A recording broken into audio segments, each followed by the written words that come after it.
Nintopic Podcast, all things Nintendo.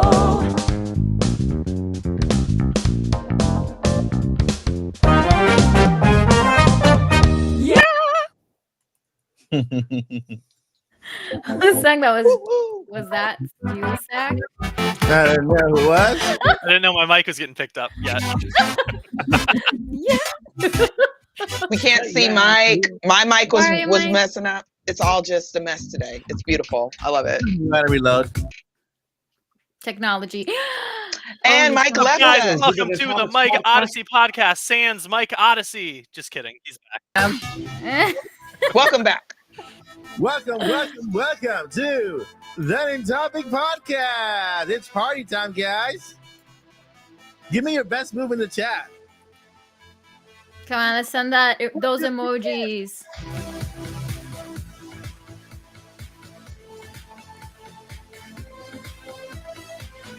Come on, Paul. What's your best moves? I'm head bopping right now because I'm typing at the same time, you know. Wait, No, you gotta play the song that Paul likes. You know, everybody. Come on, was let's keep on everybody was coming. kung fu fighting. That's a good one too. I do like that song, honestly. Yeah. Welcome to the Nintopic Podcast and the first ever Chat Appreciation Night. Woo! Hey, what does that mean for you guys, the chat? Well, it means that today the second topic is all yours. Okay, so today we're doing second topic. You guys pick whatever you want to talk about. Just hit the you guys can flood the chat with whatever you want to talk about for the second topic, right? For this one, right? Every single last Friday of the month, we will have either a game to play with you guys, a topic. You guys can pick topics and something different and fun to go over on that very last Friday. So every last Friday of the podcast will be chat appreciation for you guys, and we'll have fun. Okay, this podcast is not going on any platform but YouTube. And it'll be fun. Just we'll do whatever is fun and whatever brings you guys joy. And speaking of joy, I want to talk about some people that bring me joy every time I gather with them every Friday. And I want to go ahead and start with Miss Zelda's mama, Josie J. How are you doing, Josie? She has her peace signs and her peace sign and her dance moves. No, I'm kidding. It'd be funny if the headphones were off and you didn't know you got introduced and you just kept on dancing. You know what? It took me a minute because I was like, I wonder if they know that I can hear them and I think my mic works. Anyway, it's all good. Hey, everybody! It's been a great week. We got rumors galore. We got states of play. We've got games.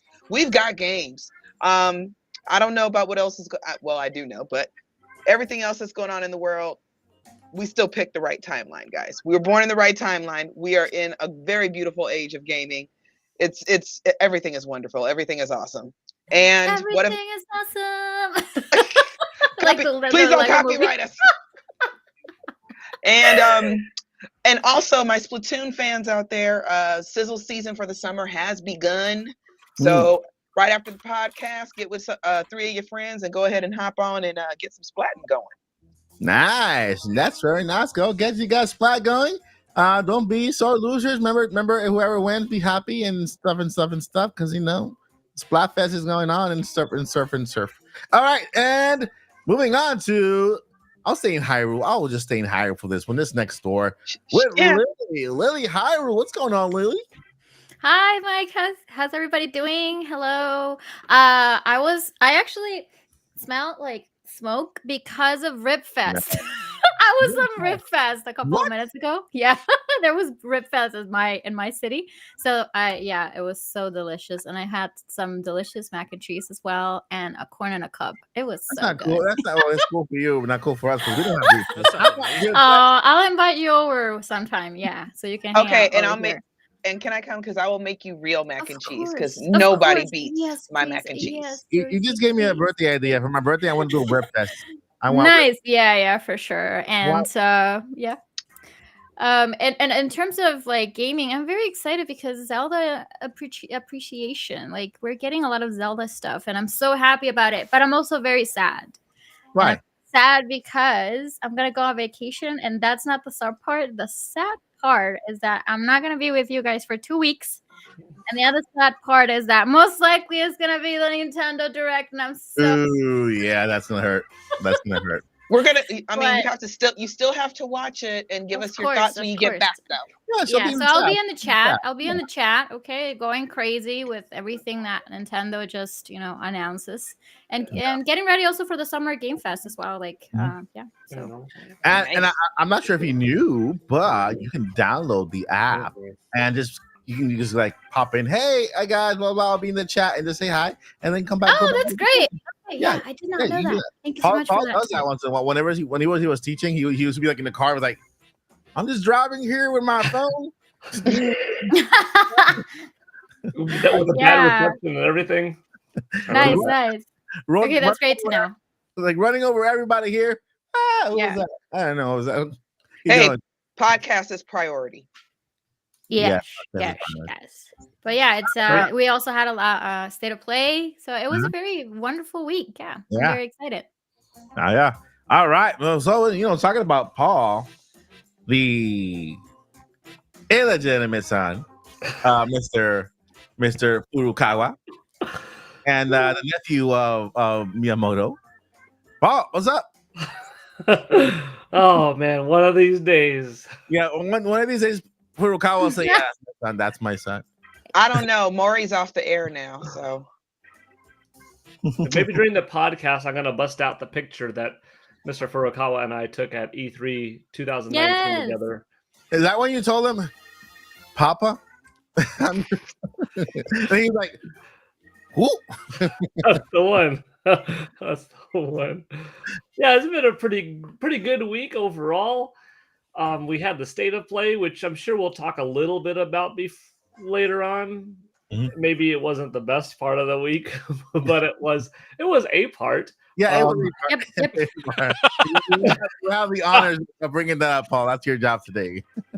Ooh. Go to play. All right, and we're moving up to Hollywood over here because we have a Hollywood producer in the house / voice actor / animator / film producer / enthusiast / gamer / good buddy / great podcast member / great cook. Hopefully, he'll cook one for us one day. /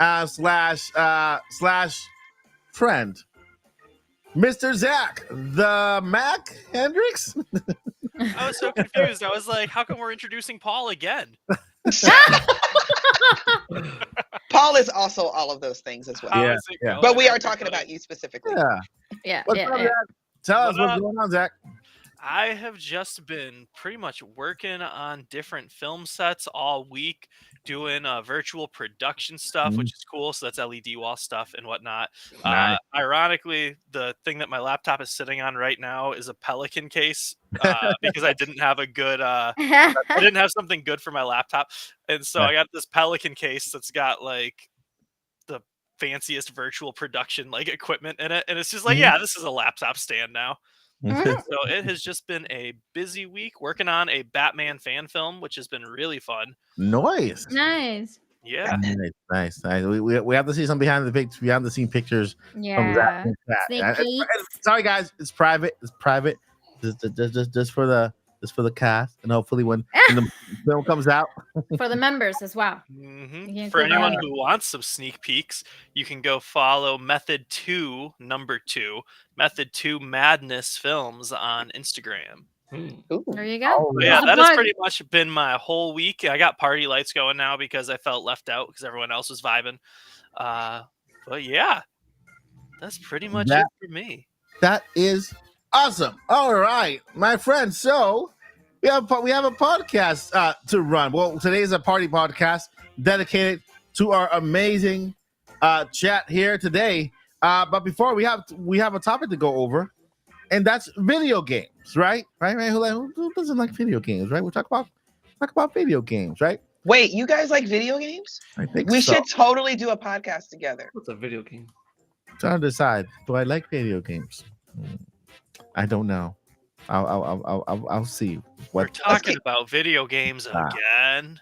Man, What come kind on. of podcast is this? A Huh? gaming one? Telling I you, thought man. this was the coffee podcast. That's why I brought the coffee. I'm not. I have a coffee mug, and it's available. But it's. I'm actually. I have Waterloo in it.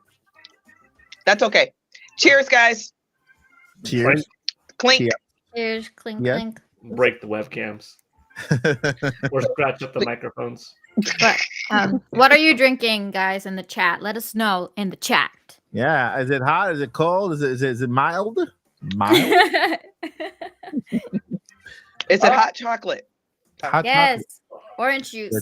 There's whipped cream on top like this, all the way to the roof. And then they like shave like the real chocolate on top of the whipped cream. Okay, sorry. And some cinnamon. Anyway, Ooh, no, yes. all right. So we are gonna go ahead and start with topics today. It's games. It's games, guys. Just a spoiler. It's games. We're talking about games. Why? Because if you did not know, I think the summer has officially begun. It's beginning. No, well, not the official summer calendar wise, but game wise, summer is here. Summer started yesterday, and there was this event that took place yesterday. And I want Paul to go to just to kind of describe a little bit, see what type of event was it? What did we see? How did he feel about it? And then we'll move on from there. So Paul, hold up. Time for Better Call Paul. Hello. Paul. Oh, so if you wanted to kick off your summer with a nice sleep, you should have watched yesterday's State of Play. Okay, The maybe that's a shade! little mean. The shade. Oh. So much shade. Wait, hold on. Say that again. Say that again. If you wanted to start your summer off with a nice sleep, you should have watched yesterday's State of Play for half an hour. Oh my. That's hilarious. And I'm Okay, hold on. exaggerating a little bit. It wasn't really that good. I gave it a C, to be fair, because Ooh. the final game was Astrobot, Uh-huh. and that looked really good. And having played Astro's Playroom, which was a launch title demo kind of game that was bundled in digitally with every PS5, and I think still comes out with every PS5, Yeah. it was great. Like, it was a fantastic game. I platinumed it. It was really fun. I'm like, this team, if they made a full game, could probably rival in some way like the Super Mario 3D team and make an on par experience to Super Mario Odyssey, given a full game and a full ambition to do so, budget the whole thing, because they had nice gameplay mechanics. They were taking advantage of the controller, everything. So that was a highlight yesterday, and a lot of it was very much inspired by like classic Nintendo bosses and that archetype, those characters, the surroundings, etc. Yep. But that much excitement, that was one game. The rest of the show was pretty mediocre and like almost subpar. But in my opinion, so like I always say this, like, what is your scale?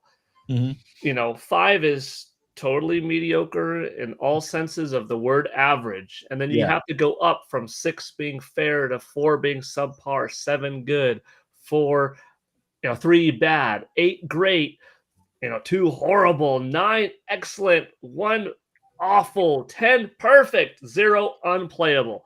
So when I say something's 5, that's Yeah. not an F in school grade. That's Yeah. mediocre. So I gave this show a 6. And a 6 sounds bad, but a 6 just means a little above average, and that's thanks to Astro. We kind of got blindsided, or I should say not blindsided, but we sort of got led awry with the first game showed off Concord. And that opened up the show good with its CG trailer, right? Mhm. It looked like, wow, this is their take on a Guardians of the Galaxy. This is a cool cast, cool characters. I'm into this. Yeah. And then it was like, oh, the gameplay does not look that appetizing. It looks just like another squad-based shooter. No offense, but that kind of game succeeded several years ago. And that's kind of the problem, which kind of goes back into these long development cycles. Mhm. Probably when they had the ambition to create this game, it was, wow, Overwatch came out. That's a big hit. Let's make a game like Overwatch. But guess what? That was several years ago. And by the time it took them to finish the game, which is now, that community and that interest in those types of games have kind of died down. And other Overwatch-like clones or inspired titles have come out since then. So is the industry really clamoring for another one of these? They put so much effort into that CG trailer and all that stuff, only to like probably barely use that in the game. Is just going to be shooting each other. Now, and I like shooters, but I wasn't really feeling it. It didn't look Yeah. that great. They said we're going to continue the story though and evolve. I'm like, well, there's a little bit of hope there. Yeah. I had Silent Hill 2 remake, to be fair. Like that's cool. Monster Hunter Wilds looked good. I Mhm. know the game is going to be much better than the trailer looked, but the trailer was like kind of above okay. But the Yeah. game is going to be much better. So aside from a couple of things there, I'm like, ah. Yeah. I don't want to be mean, but it wasn't that good. Listen, I gotta really say something. Everybody knows Paul. Paul's the most optimistic, most positive person you can ever find when it comes to Yep. gaming. Okay. Now, when he gives his opinion on the presentation, trust me. I don't trust anybody else more than Paul giving his opinion on things like that, because if it was bad, we were trying to find something positive about it.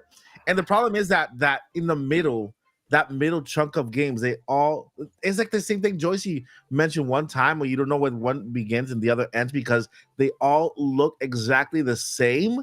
And it's like they focus on providing the same exact type of trailer for the same exact type of game. And okay, head chopped up over here, some blood splatting over here, and some this and that over here. And then they put all these trailers together with that. You forget what games they were, because they all look the same. And it's not so much the game's fault. It's to whoever edited the presentation together. They didn't kind of, first thing, the game selection. I'm pretty sure there were more games out there could have made it into this presentation that could have offered more variety to PlayStation fans, right? And I think that doing that would have given the editor a better experience, knowing, because obviously they had to put Astrobot at the end since it was their main game, right? That's the main game they wanted to close it out. So that game could not have gone at the beginning. Then at the beginning, they started out with the cinematic. Paul and I was like, man, this looks great. I can't wait, because the acting was amazing. The animation on that cinematic was brilliant. And I wanted to watch a movie of it. I mean, I hope they turn this into an actual movie or series or something like that, because it was that good. And then they 5v5 shooter, another, you know what I mean? And so in the presentation, there were at least 4 to 5 5v5 shooters. I think I said during that Concord, I was like, if we rewound back, and I'm pretty sure I said this, or maybe I said it on a different game, or maybe I even said it twice, but I think I said on that one, this looks pretty good. But you know what? We don't even know yet what type of game it is. It could all derail when we see the gameplay. I'm like, sure enough. Yeah. I think Paul jinxed it, man. Paul just ruined everything there. Just because to be fair, like, if you've ever wondered, chat, anyone watching, the millions and millions watching, as the Rock would say, one day they're sneak watching with the millions. If you ever wondered, like, do other companies watch this? I could tell you, Nintendo did watch that State of Play. They do watch, and they do have their teams that will last minute, if need be, modify a Nintendo Direct. Not by a dramatic approach, but more so almost from is there something of how Sony, or Microsoft, in this case Sony, highlighted a game and certain words that they use to describe a game that we need to edit out or edit into one of our titles to differentiate it, or how are the public reception to action adventure, high intensity shooter, And are those comments being generally favorably received online or not? And then how can we last minute kind of change something in a script or have a little bit of a different version? Nintendo does, they do look at that. And like, if I were Nintendo right now and that was my job, I'll like, dude, I'm not concerned at all about this 30-minute presentation. The only thing is, now not everyone at Nintendo knows all things, but if I'm a part of the studio that does not know, are we getting Monster Hunter Wilds, guys? We can't tell you that because there are teams that cannot, confirm those things. I would be one of those people that says, I hope we get that game from Capcom. Does our next system is our next system strong enough to run that? Whereas some people do know whether they're getting it or not. They're part of that third-party collaboration team. But so if I were Nintendo right now, I'd be like, I'm not concerned with anything that was shown that's going to blow the waters out of our first-party lineup for the later half of the year. And maybe they're looking at Astro Bot saying like, okay, one thing I do like about Astro Bot, and I hope that Nintendo does this, they could make a brand new character and they could pull another Splatoon. And that would be it's sort of funny, like Astro Bot, sorry if I'm taking it too long with this segment, but it's kind of like how Astro Bot's development is sort of inspired from a lot of Nintendo's own creative IP and titles over the years. If Nintendo took a little bit something right back from Astro Bot, and that is the heavy reliance on PlayStation lineage and history. Like you're fighting against a PS5 console, you're hopping onto a PlayStation DualSense controller, you're running around with X's and triangles and crosses and O's and all that kind of stuff. Parappa the Rapper made it into the game. Okay, if you've been a PlayStation fan, that's true.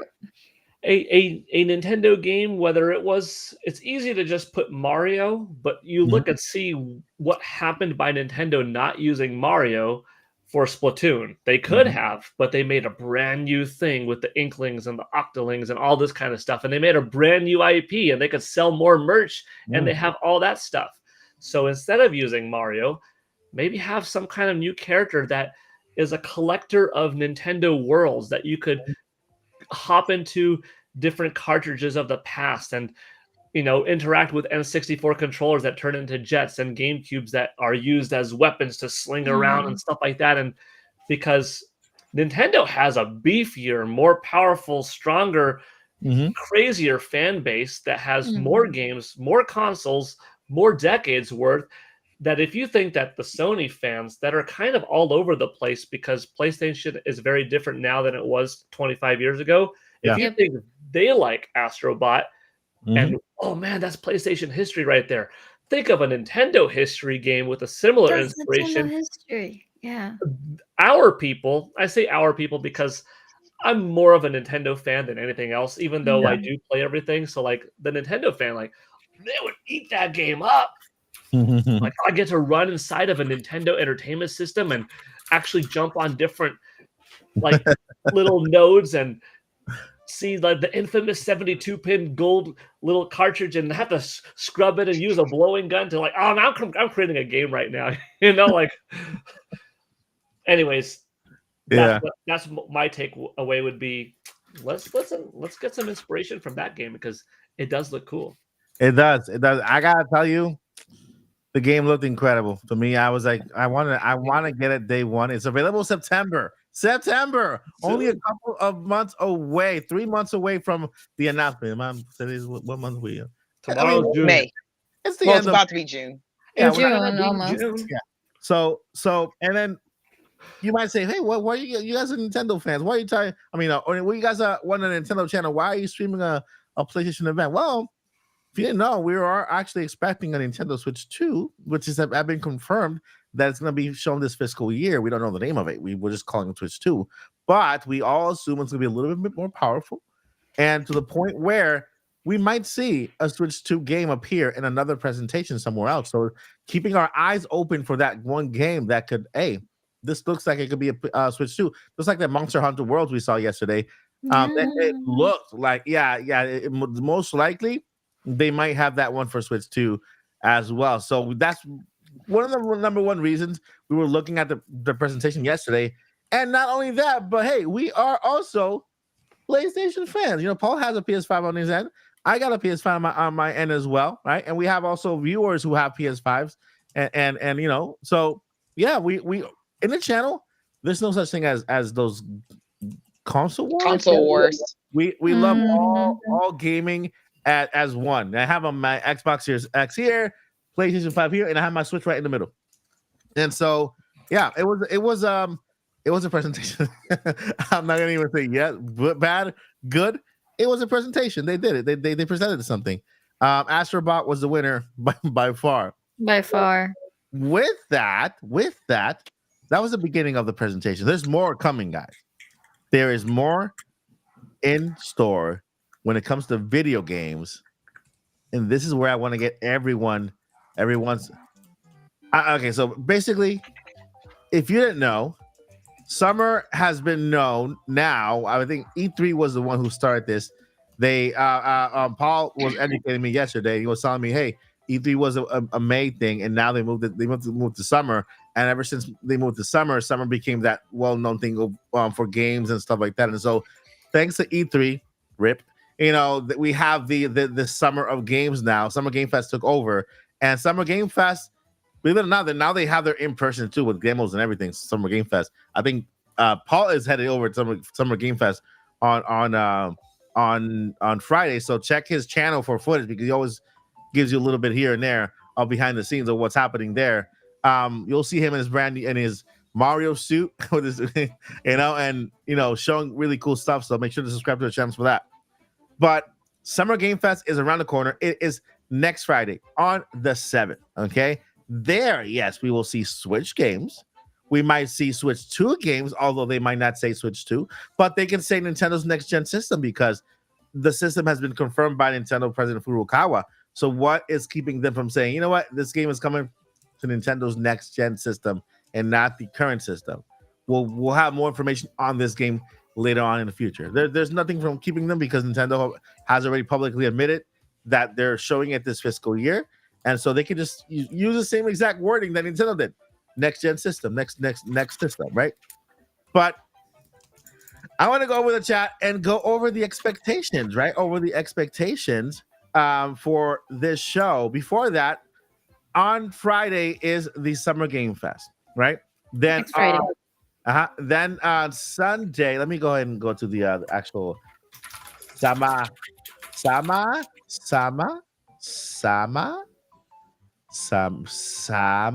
Come on, keyboard. All right, Summer Game Fest. All right, so Summer Game Fest. I'm gonna go ahead and share my screen here so you guys can see as well. This is not just for me. This is for the entire chat. We're going over Summer Game Fest. You guys can see it there? Yep. Where Yes, where, we where, can see where? it.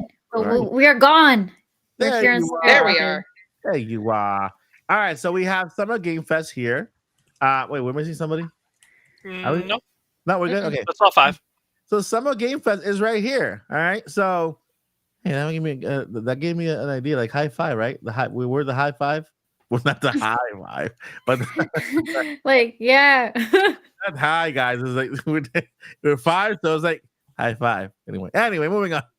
We are here at Summer Game Fest. It starts on June 7th, as you can see here, and here we have the schedule. All right, so Summer Game Fest on the 7th. On that same day, there's Day of the Devs as well, 4 p.m.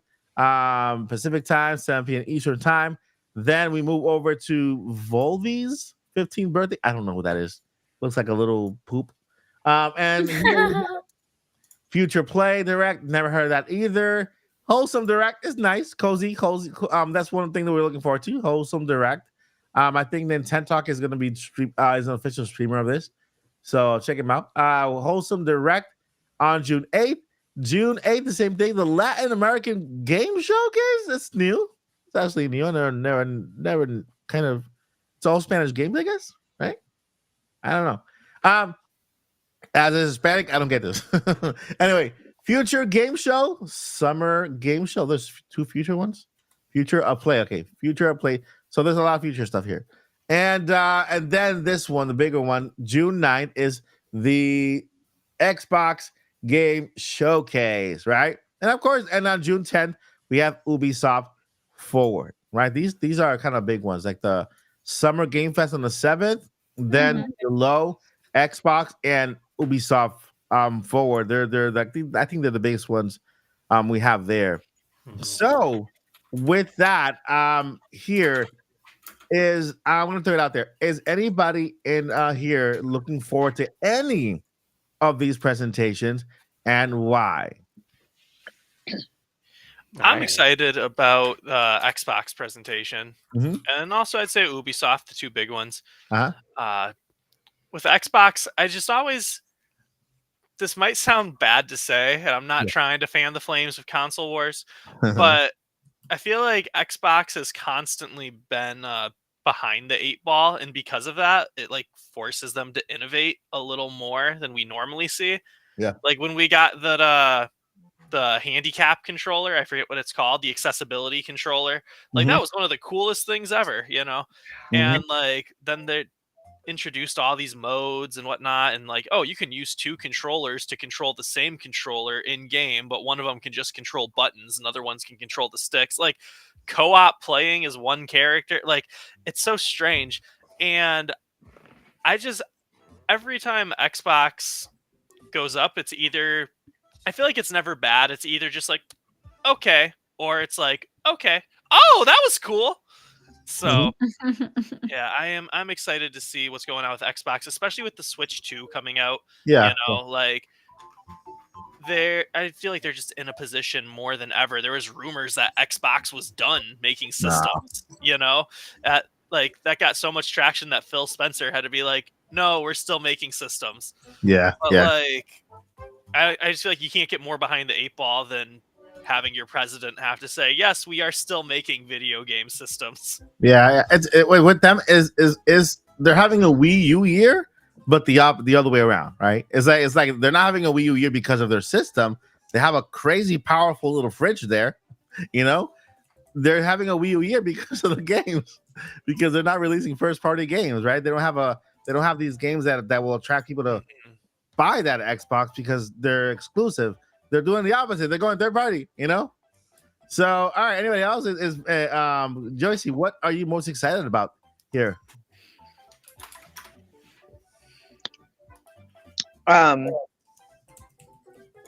Games. Joycey looked at this and said, "None of this plays Zelda." Yeah. Yep. Well, I didn't say exact did. but isn't there like Yeah, cadence? Hyrule Cadence of Hyrule. Yeah. That would still only be at a Nintendo Direct because you know how Nintendo is about their IPs. So here's my thing. Yeah. Here's my spiel, and I'm going to include my thoughts on State of Play as well. Yeah. I'm not.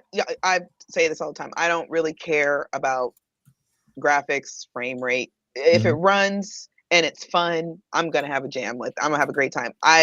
Y'all know I love Bayonetta, but I also love like Mario Rabbids. So those two don't go in the same category. So I'm excited for. I like the presentations. I can look at it from a technical point of view and say, wow, that was a great presentation. And I can enjoy it that way. But as far as am I going to be opening up my wallet? I might. You never know. But as of this moment, so far, Sony hasn't had a game that makes me say I am running out to get a PlayStation right now. I have to have this game. PlayStations are cool. I'm glad that these games exist, but they're just not necessarily for me. But I'm glad these games exist. And I think one of the things that we have been hearing a lot for the past few months, quiet as is kept, loud as it is, graphics aren't the only thing that make a game. When it comes to graphics, you know what I mean? I expect that out of like a Spider-Man. Okay. I don't need as beautiful as, what was it? Astrobot? What was it? The game they ended with? Astrobot. Yeah. Astrobot. As beautiful as that game is, and it's so gorgeous, does it have to be extremely perfect? I would have been happy if it wasn't. So that's kind of how I look at that. So when it comes to Summer Game Fest, it's more of I'm excited for presentations. I'm excited just to see what's out there. I never thought I'd be a Bayonetta fan. I never thought I'd be an Astral Chain fan. I never thought I'd play a Mario Rabbids. I was always, the usual suspects on Nintendo, just regular Mario, regular Zelda, those types of things. But it really, Switch generation has really got me on the lookout. So I will be watching, but the question is, can they grab me? So I'm excited in the sense of presentations. And shout out to whoever brought up Digital Revolver in the chat. I'm so sorry I did not write your name down. But Digital Revolver, I don't care what you feel about their games. Their presentations are lit. They are always hilarious. They're a little edgy, but they're always hilarious. So if nothing else, they're just fun to watch. If nothing else. So yeah. So that's where my excitement is. And then for everybody else who are excited about the games. Interesting. Sorry, did I put you to sleep? No, you didn't. No, you didn't. No, I'm actually looking here while listening to you, looking at the presentation to kind of, put what you're saying with this what we're looking at here. And Lily, what excites you most about these presentation? Are you looking forward to any one in particular? Well, I guess I'm on the same boat as Joycey, to be honest with you. Every year when it comes to Summer Game Fest, I'm just waiting to. I don't really have high hopes because most of the games are not going to be something that I'd be looking forward to. However, it's always great to know exactly what's coming soon and what they're currently working on. But if you go into the events, I'll say that I'll be more interested on the Day of the Devs because there's going to be indie games, independent games, and reveals and stuff like that. So I feel like that's, and also like the basic stuff, right? Xbox and USO Forward, I think. I would also throw in there probably PC gaming show, but I'm not really into PC gaming anymore. But again, it's always like just for you to know exactly what's coming, and if there is a video game that's going to be released that grabs my attention, then I'm excited for it. Then that's the case. So I'm usually not expecting much. It's just like, let's see what's new, and if anything caught my attention, then great. If not, it's totally fine. I had a good time. There were bunch of presentations, or bunch of news, or a bunch of new games that I might be able to look forward to. So yeah. That's usually and the what case. if this is the Summer Game Fest where you find your next big love of a game? Right. Yeah. This could be it. Exactly. And that's pretty much what I'm expecting every Summer Game Fest. I was like, yeah. That's good. One day. Take it away, Paul. At Summer Game Fest, I'm hoping for a good surprise. Last year, I was satisfied with what was there. I knew that Sonic Superstars was going to show up, so when that came, it wasn't necessarily a surprise, but I was just happy because the game looked cool, and I knew it was gonna be pretty cool, and I think it was a pretty good game. It didn't come out at the best timing, though, right next to Super Mario Bros. Wonder, but regardless of the point, that was nice at the show. Mortal Kombat 1 having a good presence, Ed Boon being there, Nicolas Cage coming out, having like this crossover with the Dead by Daylight, and it was pretty fun. What I would hope for at this show is, that surprise. Last year, Brian Intihar, old friend from Gamers.com, OneUp.com, EGM days, who's now head at Insomniac Games, he came out with a nice Spider-Man 2 talk. So could Sony show up with Wolverine? That would be epic because Insomniac Studios is a really talented group of folks. And I think that if they had Wolverine footage, especially, you got to think about it, Wolverine, or Deadpool and Wolverine, rather, comes out in July.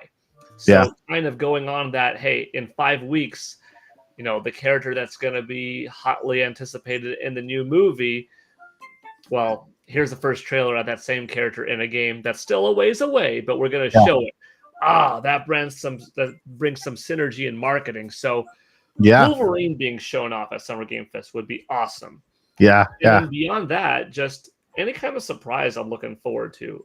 Sometimes these events are a little samey just because the kind of audience that they attract are kind of a mature audience of primarily first-person shooter involved, squad-based shooter kind of folks. And, I'm a diverse gamer, so I play those titles as well. But Mhm. you want to see kind of a variety at shows. Mhm. But I'm still looking forward to the event, and plus going is always cool because you're around peers and friends in the industry and meet new people.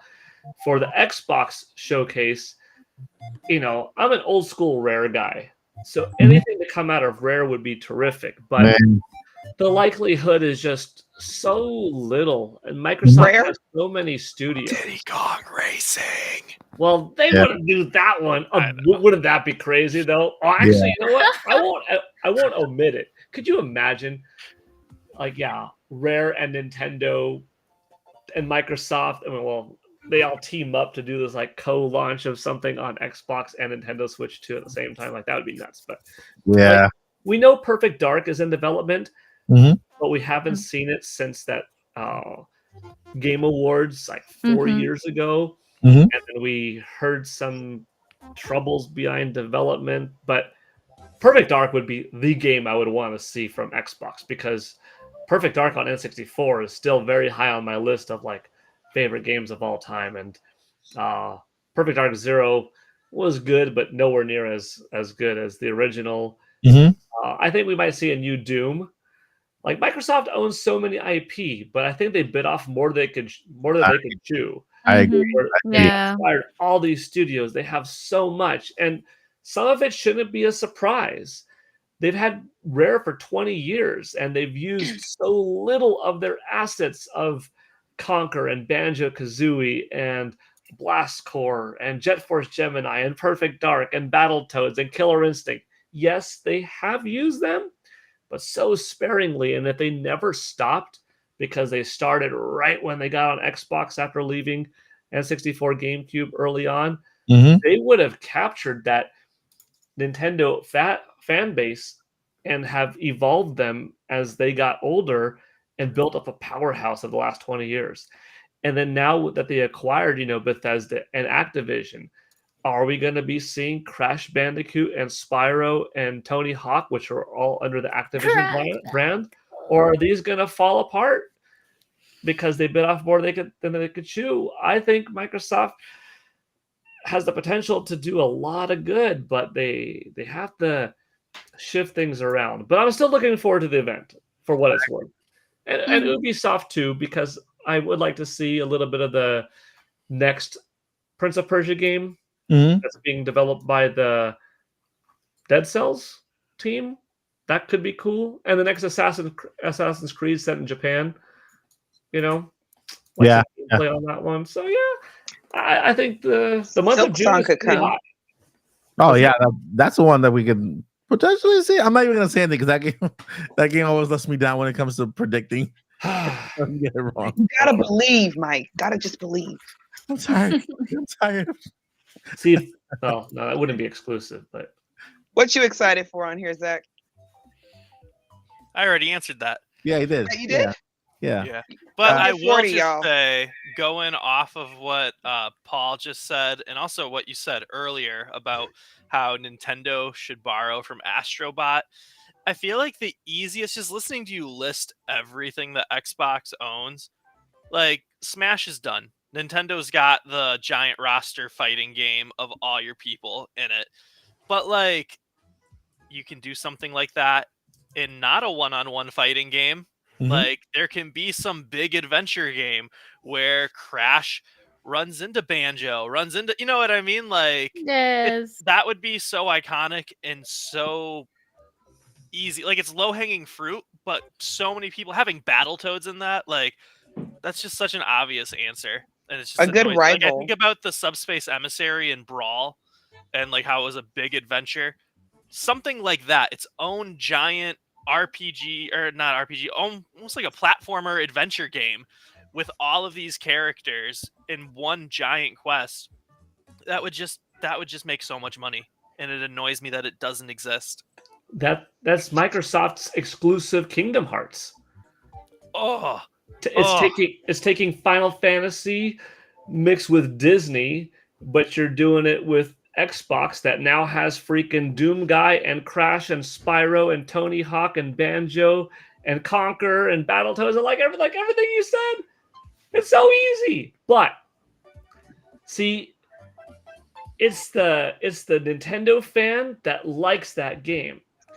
With the Microsoft fan base that is a little bit younger, that didn't grow up with the nostalgia of those characters and doesn't regularly play Zelda and Mario and isn't looking for the new Banjo, would they appreciate it and like it enough? You know what I mean? Yeah. Or are they so accustomed to this point, Forza, Halo, Gears of War, Yeah. squad-based shooter, Game Pass, is that the mindset that they wouldn't even appreciate this awesome $200 million budget game that we were just talking about? Yeah. I don't know. But it could be something that Nintendo fans would then be like, dude, I got to get an Xbox for that system, for that game. Yeah. I mean, I think that's what Astrobot is going to be. I feel like, yeah, they made the game. It's done. It's called Astrobot. Before it was Astro's Playhouse, which was like a demo that came with the console, so that you can test have the feedback on the controller. Now it's Astrobot. That's it. That's the actual name, the first name of the actual game.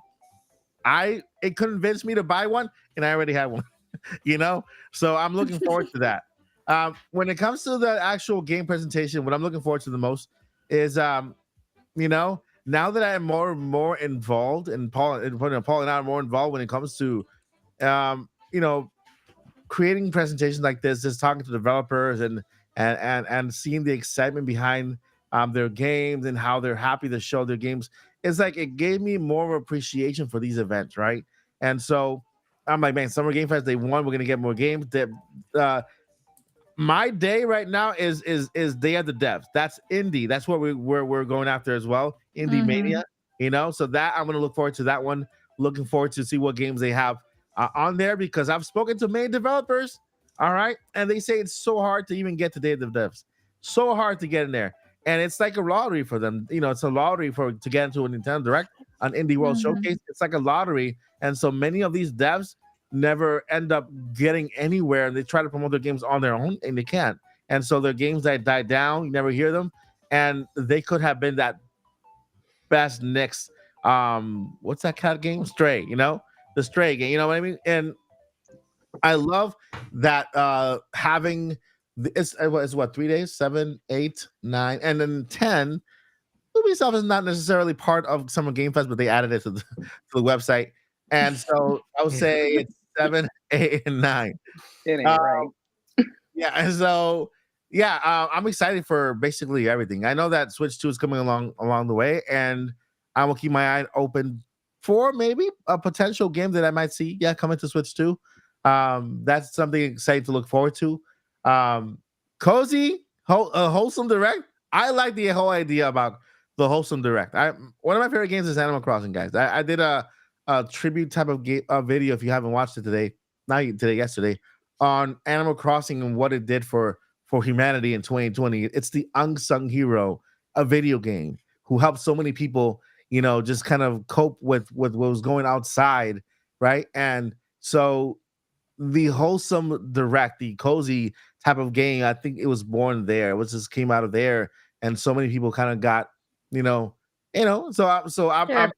I'm rooting for wholesome direct to see what they're gonna show there. I hope that we see that Fantasy Island, Fantasy Life. Yeah. I think it was Fantasy Life. Yeah, Fantasy Life. It was supposed to come out last year. It didn't come out last year. It was pushed to this year. They pushed it to this summer, so hopefully we see that Fantasy Life. Ubisoft. I'm actually now a partner with Ubisoft, the channel, so I get some behind the scenes look. I know what's going on. So that's exciting too. And overall, I'm super excited, but I'm most excited for another presentation happening this summer too. And I'm gonna go ahead and go to that website right now. It's called Indie Mania, my friends. Indie Mania. All right, this one is happening in September 13, 14, 12, 12, 13, and 14. All right, you guys can see here we have, these are just some of the developers here. Man, this list seems so small with how big the list is behind the scenes. Now that I'm looking at this, I made this when it first started, but now Update that. I have to update it because I actually it has. Well, it does say some. It doesn't say all of our. But I added full list here, but I haven't made the link clickable yet. That's when I'm going to have the entire list of developers here as well. And of course, we have June 30th.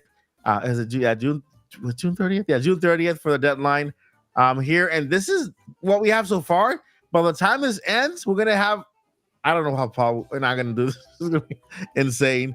Then, of course, as a content creator, you can calling on content creators. You can sign up here at Indie Mania to be a content creator as part of the event. Once we get, we already have a couple content creators. Nintendo Prime Nate is going to be co-streaming. Landon from Nintendo Land is also going to be co-streaming along with other content creators that I've spoken to behind the scenes. Their names and their channels will be listed here very soon. We'll have a list of all of the content creators who are joining us for Indie Mania. And it's going to be awesome. It's going to be super awesome. And if you would like more information about Indie Mania, then you can just scroll down all the way here and join our mailing list. That way you get to see what's happening behind the scenes when we send out emails with different things, right? And so Indie Mania happening 12, 13, and 14 is gonna be awesome. I can't wait. And I'm already blown away with a whole bunch of games that we've seen. And some of the games, like, wait, this game did not make it to a Nintendo Indie World. This game did not make it to a Nintendo, any presentation regarding indie games. This is insane. And so we have it. We have it. We got the exclusive. We got the world premiere, and it's gonna be awesome. So yeah, that is the thing about the thing. That's the difference of this indie event. It's like this indie event is made by indie folks. You know, we are a small team. We are the indies of the event. You know what I mean? And like, no disrespect, I'm happy that Nintendo has Indie World. I'm happy that PlayStation and Xbox have their own events that highlight and throw the indie developers a little bone. But that's the big players using their big platform to give big exposure to just a few indies. And they reasonably have to do it that way because they only have 20 minutes in their show and they have to worry about proper time allocated to third parties, to their own first parties, to direct managements, to PlayStation State of Plays, to this and to that and to all that. For this event is like, if you are an indie developer and you want to have your game shown, if you have something to show, you got it. Wow, that's awesome. Now, is it as big of a platform? No, but you're welcome to participate. And, you know, this content creator, you know, initiative. What do we call it? The Content Creator Initiative? The Content Creator Initiative, yes. After saying it, I forgot, of course. But that Content Creator Initiative, that is the indie way also. That is the content creator. Those are the indies. The show is made by indies. The show's presence is indie developers. So it's this trifecta of sorts that is working together to create something that will be big and will have exposure and will do some good out there for a lot of developers, I think, which is pretty awesome. I'm telling you. Pretty hyped. I'm telling you, Indie Mania is going to be a show that's going to be around for a while. This is the beginning of it. If you're a content creator out there, you want to join now and be part of the event. We're going to have your link and your channel logo on our website on the indiemania.net. Plus, there is a possibility that you can also, as a perk, try out a lot of these games from indie developers. Join their mailing list for when it comes to them sending out review codes and all of these little things there. That's another perk. You get to try other games as well. And so, yeah, it's going to be a great event. We're small now, but guess what? We're not going to be small all the time. We're going to grow, babe. It's going to be like... That's the beginning. Yeah, I'm telling you, it's a revolution. Revolutions start like this, but then they grow. They get bigger and bigger and bigger. And so that is Indie Mania. Now it's time for the let me go ahead. That's not it. That's not it. That's it. There we go. Now it's time to join the party with the chat because chat, it's your turn. It is your turn. You are the 1, 2, 3, 4, 5. You are the sixth Spotlight. spot on our podcast. Let me go ahead and boom, there you are. You are the Yay! spot on our podcast. And it is time for you to lead us into the discussion. You guys are going to choose a topic. What do you guys want to know more about? This could be, guess what? This could be about where Paul lives, his address, his social security number, his bank account. You know, like it I could just need a credit card number. yeah, credit card number, right? It could be all the NDAs that Zach is under right now. He could just tell us all about it. It could be about the coffee that Lily's getting right now for all of us, and including you in the chat. And yeah, you guys are the ones who will direct this part of the podcast. Topic 2 is up to you. You see how that rhymed, right? I like that. Pretty good. Pretty good. Topic 2 is up to you. So, Can I read something that is in the chat? of course, yes. It's a Zelda question, so I must. Yeah. I knew as soon as you were like, "Oh, I want to read one." I'm like, "It's the Zelda one." Is there any? I mean, let's be honest. Does any other game really matter? Yeah, they all matter. I'm just saying. No, it doesn't. No, it doesn't. No, it doesn't.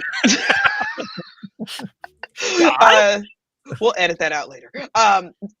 We don't want the others to know. Seriously, Christopher asked a question for the panel, so not just me.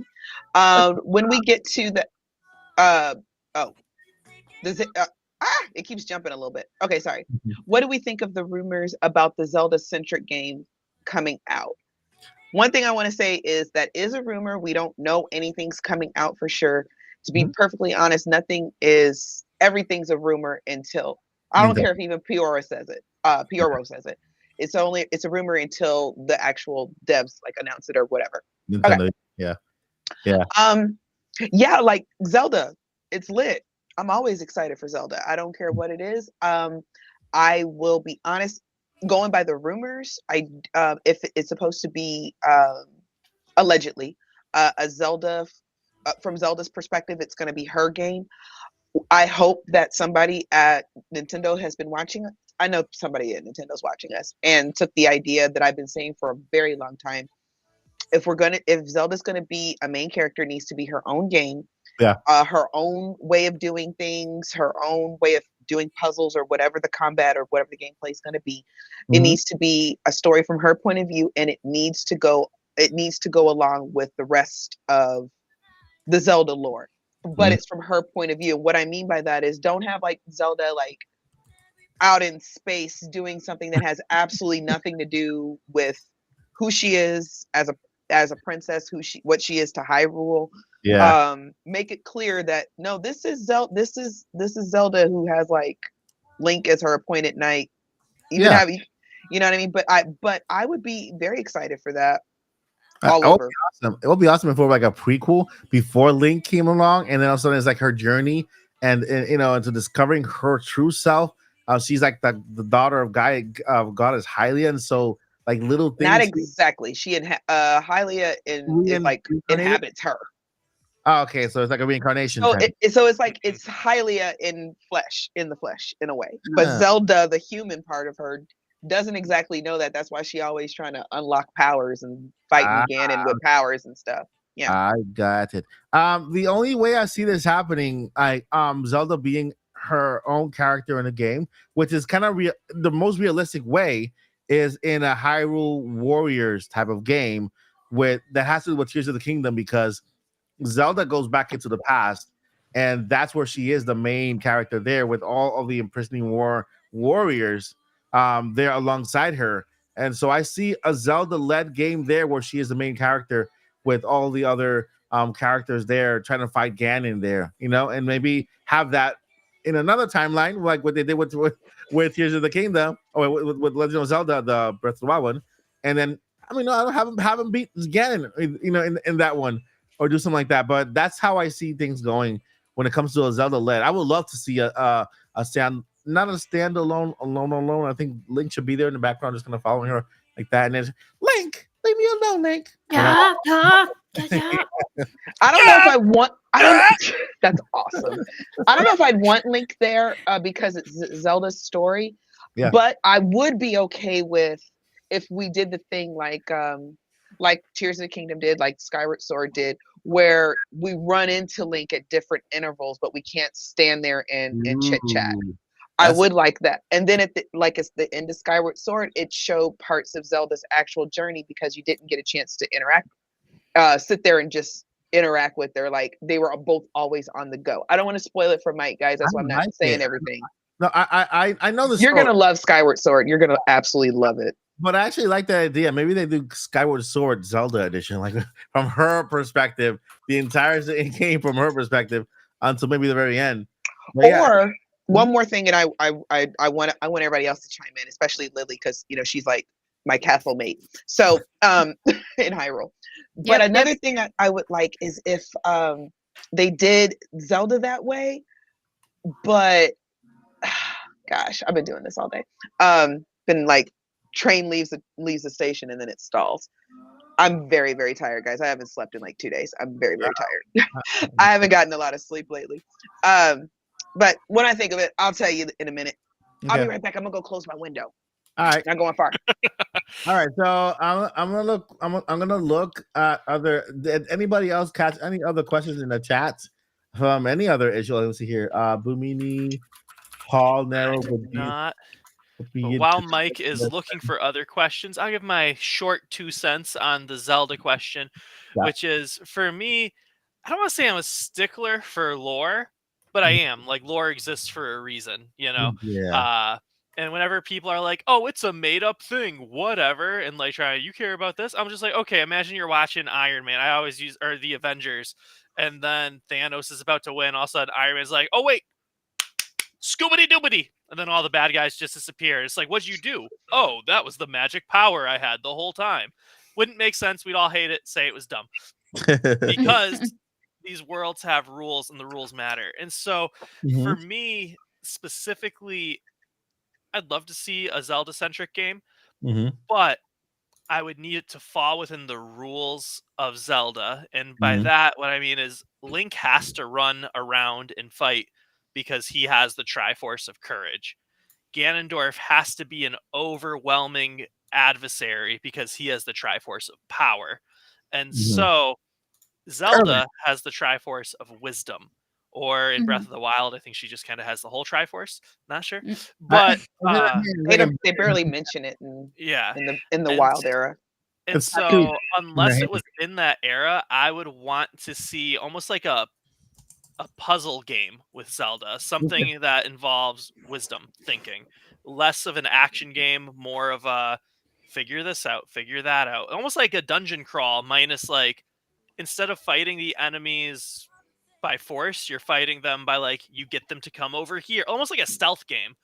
But yeah, that's kind of a Zelda stealth game would be like my 2 cents. She has her magic that she can use here and there too, but she's able to, maybe cast out a double and lure someone somewhere and then cause a giant rock to fall on this, Luke Gehrig machine. Or Luke Gehrig, that's a disease. This magic. What's the machine? I can't. My brain messed up. We tired. Right.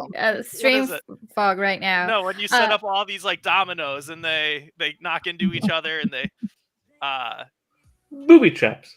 Booby trap, sure. I'm gonna hit me in like a minute. Let me ask all this. Oh, I'm sorry, Lily. Go ahead. No, it's okay. I was gonna bring up something that you by saying what you just said, Zach. You reminded me of that part where in Ocarina of Time where you're trying to run away or trying to get out from the castle because it's collapsing, and then Zelda, she's super cute when she just opens the door for Link. Like that reminded me, like it took me back when I was like Yeah. Or every I time was- you get hit, she stops. Oh! Yeah, she screams a little bit. Yeah, she's super cute. Like, and I don't know, like seeing that, like Zelda being with you and helping you out or helping each other. That's Yeah. something that That's nice. I want a Zelda game where Link and Zelda finally get married. That's it. They finally can kiss. Nintendo won't do it. officially Married, in kids, Nintendo, everything. Goes to gang. I want them to have married, have kids. Link goes to work, puts his suits on, and just kind of goes on the field and The Legend of Zelda, Taxes for Hyrule. Maybe a game like The Concept Sims. review. yeah, Related. I meant a Rube Goldberg machine earlier. Yeah. Oh. a farming game with Link and Zelda. Anyway, Yeah. But All right. sorry, Joycey, you were gonna say something. I interrupted you. Sorry. I'm gonna make this real quick, so I want Paul to get his No, opinion in. no worries. But okay, so I know that I believe Nintendo has said this. The devs have said this. The Zelda devs, and I know everybody's tired of the Breath of the Wild map. I'm not. I think it's a great world. good map. But if they were to do a prequel to the Hero of the Wild era Mhm. with Breath of the Wild, Tears in the Kingdom, I think that's another good way to utilize that map because I can only imagine how much work that engine and that art style, took. So if they were to do it, the whole thing from when Zelda was in the past, and I know I've seen people say this, not necessarily tonight, but people in our chat have said that before. See Zelda in the past and what she's doing Yeah. through all 5 versions of the imprisoning war and everything she has to do to save her kingdom in her actual time. And then the game ends literally with her turning into, okay, well, y'all know how Tears of the Kingdom ended, that happening, and the game just fade to black with her in her dragon form, because the next game isn't until Tears of the Kingdom. I'd cry. I love it. Great. Love it. Hire us, Nintendo. We have Yeah, yeah. ideas All right. and So, cookies. right before we jump over to Paul, I have to refresh. But before that, if I'm gonna refresh, Paul's gonna give his intake on the Zelda LED game, and then after that, you see here Ian Holt. It has the next topic, which is Metroid Prime 4, right after. Yes. Paul. So I'm gonna go ahead and refresh. Paul, go ahead, take it away. My ideal Zelda game. I'll try to make it quick because I think I've shared this on the podcast before, but it's ideally in a remake, a big scale remake of The Legend of Zelda Ocarina of Time. And the Zelda portion is woven in those 7 years of Link's slumber where Zelda has to be the hero of Hyrule. And spoiler, has the Sheik segments. And it is you playing as Zelda and eventually Sheik going through in what are these 7 years. And as Zelda's sessions, you're playing as young Princess Zelda, and it's a different type of gameplay mechanic for a little bit until you get into Sheik. And the Sheik part is this awesome Ninja Gaiden-esque action-oriented. She's fighting bad guys. She's the one who is carving out these holes in these mountain sides and protecting these heart pieces for Link to eventually find. She's the one that is burrowing with bombs under the ground and putting these treasure chests for rupees and gauntlets for Link to eventually find when he wakes up. And her segments kind of end when Link gets big. But like I said, this is in the Ocarina of Time remake. So instead of just going between adult Link and child Link, you could also go into this third part, which is this playable Sheik part. So it's not like, oh, you're just done and that part is ended. Like you can still go back and play it, because why create it and then never be able to go back in that experience? But that's what I would like. I don't see that exists on its own unless if it's in the game, unless if it does, because it's a good enough, big enough idea. And if Nintendo wants to let's just say that they take that little idea and they make it, the Sage of Light era or the Sheik's story or something like that, where it's like this, it's known that it is a smaller game, but that it plays a role because also coming up, we are creating a remake for The Legend of Zelda Ocarina of Time. But then wouldn't you just wait and put that game in there? Or maybe you do release a full-fledged Sheik game ahead of time and then you keep Ocarina faithful in that it's just Child Link and it's just Adult Link, and you don't mix up with the flow of the game by having the Sheik segment. You sell the Sheik game separately, but it's just know that takes place kind of in between this one. So I could see that idea of playing as Sheik in the Ocarina Saga working independently. Mhm. But it really works well if it's woven into this grand remake. But that's what I would like to see. Yeah, I don't know. That's awesome. That's awesome. It's awesome. But with that Lego Zelda set coming out, the Deku Tree on September 1st, I think it really increases the likelihood of some type of Zelda game of some sort coming out this year, because gosh, it's just piggybacking on the and look at it. It is Ocarina of Time, Deku Tree, and Breath of the Wild. It is. Yeah, it is. They could have chosen Wind Waker and Breath of the Wild, or a couple of other variants, but they chose Ocarina and Breath of the Wild. So that they're the two most popular games, right? Breath of the Wild and Tears of the Kingdom, kind of like same Deku Tree, and then the fan favorite for another tree will be the Deku Tree, which has a bigger presence, right, in Ocarina of Time than any other game. Am I right? The Deku Tree's presence in Ocarina, yeah. Is the Deku Tree a bigger presence in Ocarina of Time before Breath of the Wild than any other game? Like plays like a main part, like you have to go in it, fight. And I think so. In Wind Waker, he's pretty important. Yeah, as well. But I really love the fact, now that we're talking about the Lego set, that they added the Deku Tree sprout in it, which is, I mean, whoever played Ocarina of Time, the Deku Tree actually, dies, and spoiler alert, and you kind of get sad because they're pretty much, that's like their parent figure for the Kokiris, the children of the forest. And then after you go into the forest temple, then a little sprout, it's there, right? And that's a Deku Tree that we see in the Wind Waker, which is awesome. So it's included. I love that. That part was so cool. I appreciate that spoiler. I'm kidding. I didn't want to say it, but I acknowledge what Lily said, so I'm glad she said it. So we're moving on from Zelda now. We're moving on from Zelda forever now for the rest of the year. All right, so before we get onto the next topic, which is Metroid Prime 4, I want to go ahead and acknowledge his Clifford Favors, the super chat $5. Thank you so much for your support. This question goes for the entire chat.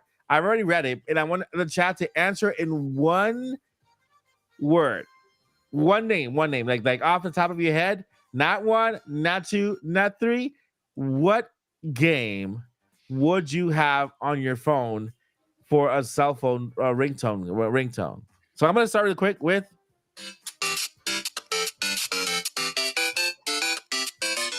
I already have it. All right, Joycey, what game would you have on your cell phone as a ringtone? I can tell you what game I do have on my phone as a ringtone. It is the Forest Temple from Ocarina of Time. That is my ringtone when someone calls me. I can't sing.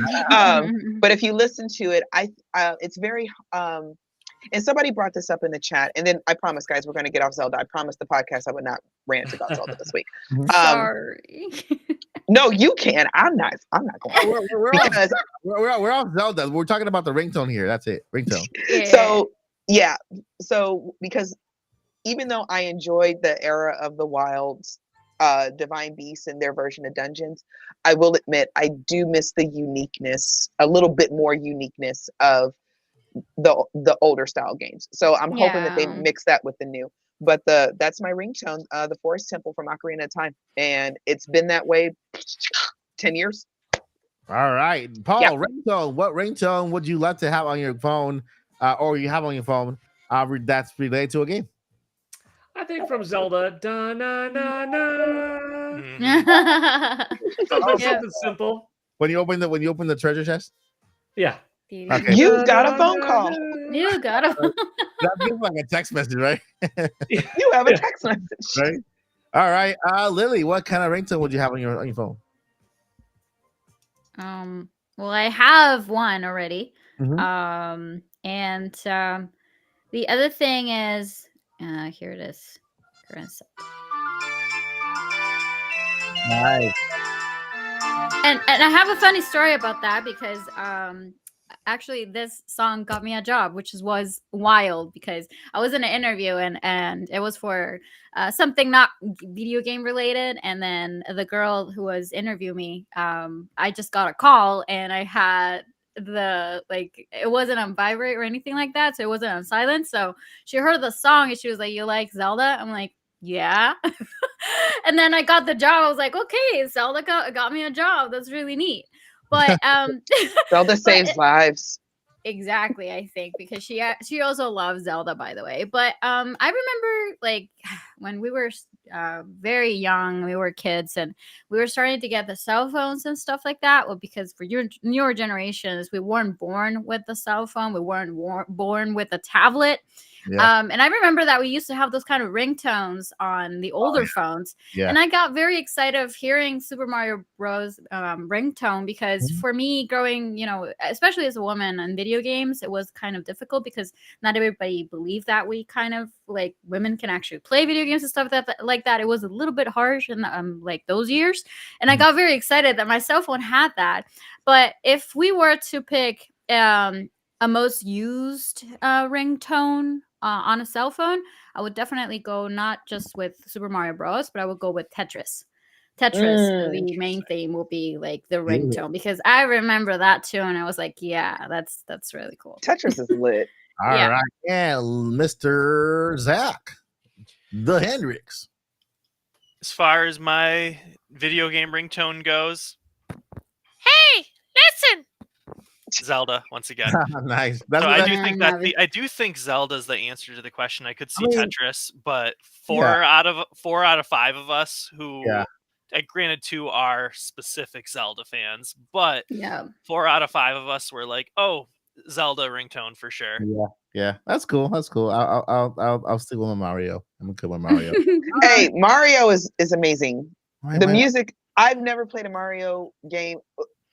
After the SNES, the first one kind of doesn't count, but the first one, the one from SNES on forward, the music has never ever been anything less than like just great to just listen to.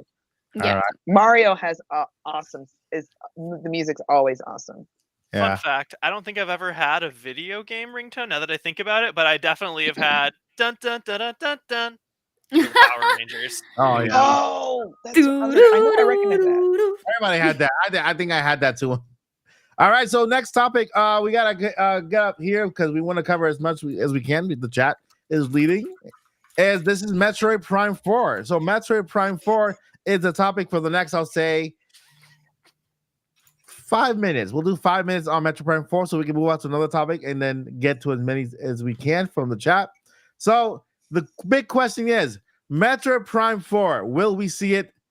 Not that it'll come out. Will we even hear about it this year?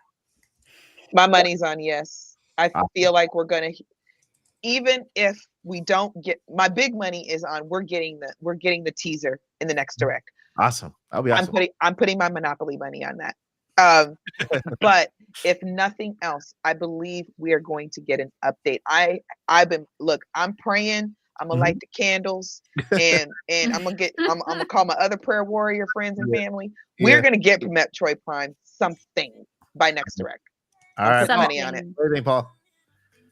Yes, and it's going to happen between this upcoming Tuesday, June 11th and Thursday, June 13th, because on June 13th, 2017, at the Nintendo Direct for that year's E3, Nintendo revealed Metroid Prime 4 is in development, and it will be the 7-year anniversary. Whether you count the 7-year anniversary as Tuesday, which is that amount of Tuesdays later, which is the 11th, or the 13th, which is Thursday, the date of the Nintendo Direct 7 years ago. Nintendo's going to show off Metroid Prime 4 in 11 to 13 days. Nice. What do you think, Zach?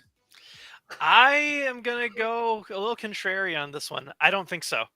Not today? I don't think we Go to see your anything room. about it soon because I just can't see a way that this is not the big launch title for the new Switch at this point. That doesn't mean they can't tell us about it.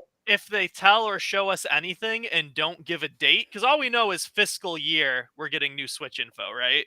But Yeah, that can be yeah. up to the end of March next year. Within. He said within, not at Yes. the end or the beginning. So within. Yeah, so sometime within this next fiscal year. So if they say Metroid Prime 4 2024, you know what I mean? Still not go. Then we know the Switch 2 is coming out in 2024 and they haven't announced it. I If they say think that's Metroid fair. Prime 4 2025, then we're like, okay, Switch 2 for sure isn't coming out until 2025. I can get on board with that. Yeah, I can get on Yeah, board so with that. that's the reason I don't think so. Just because I can't see them giving us anything without a date. All right. Lily, what do you think? Metroid Prime 4, will we see it this year or hear about it?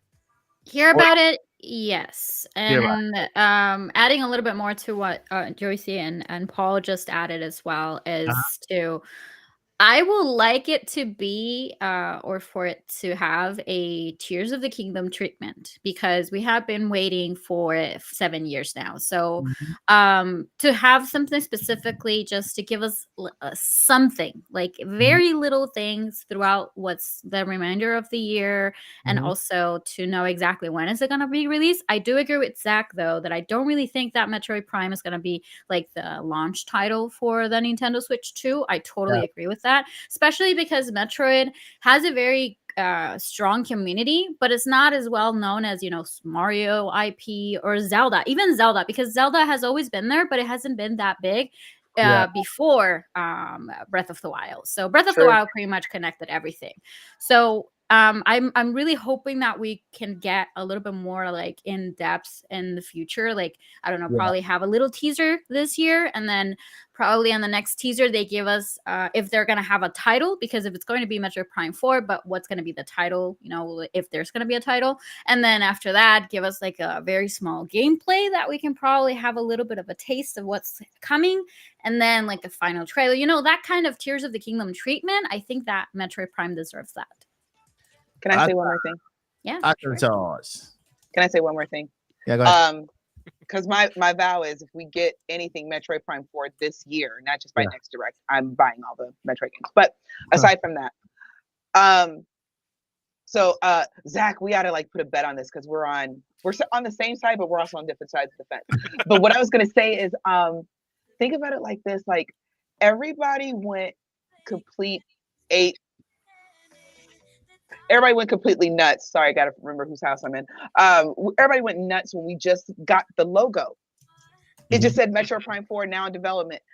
Shout out to Arlo and his channel, because Arlo, I remember hearing his response.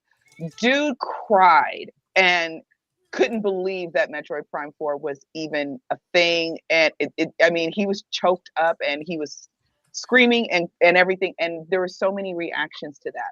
So my thought process is just telling us, just showing the teaser or showing us a full trailer that doesn't really say anything yes or no for Switch 2.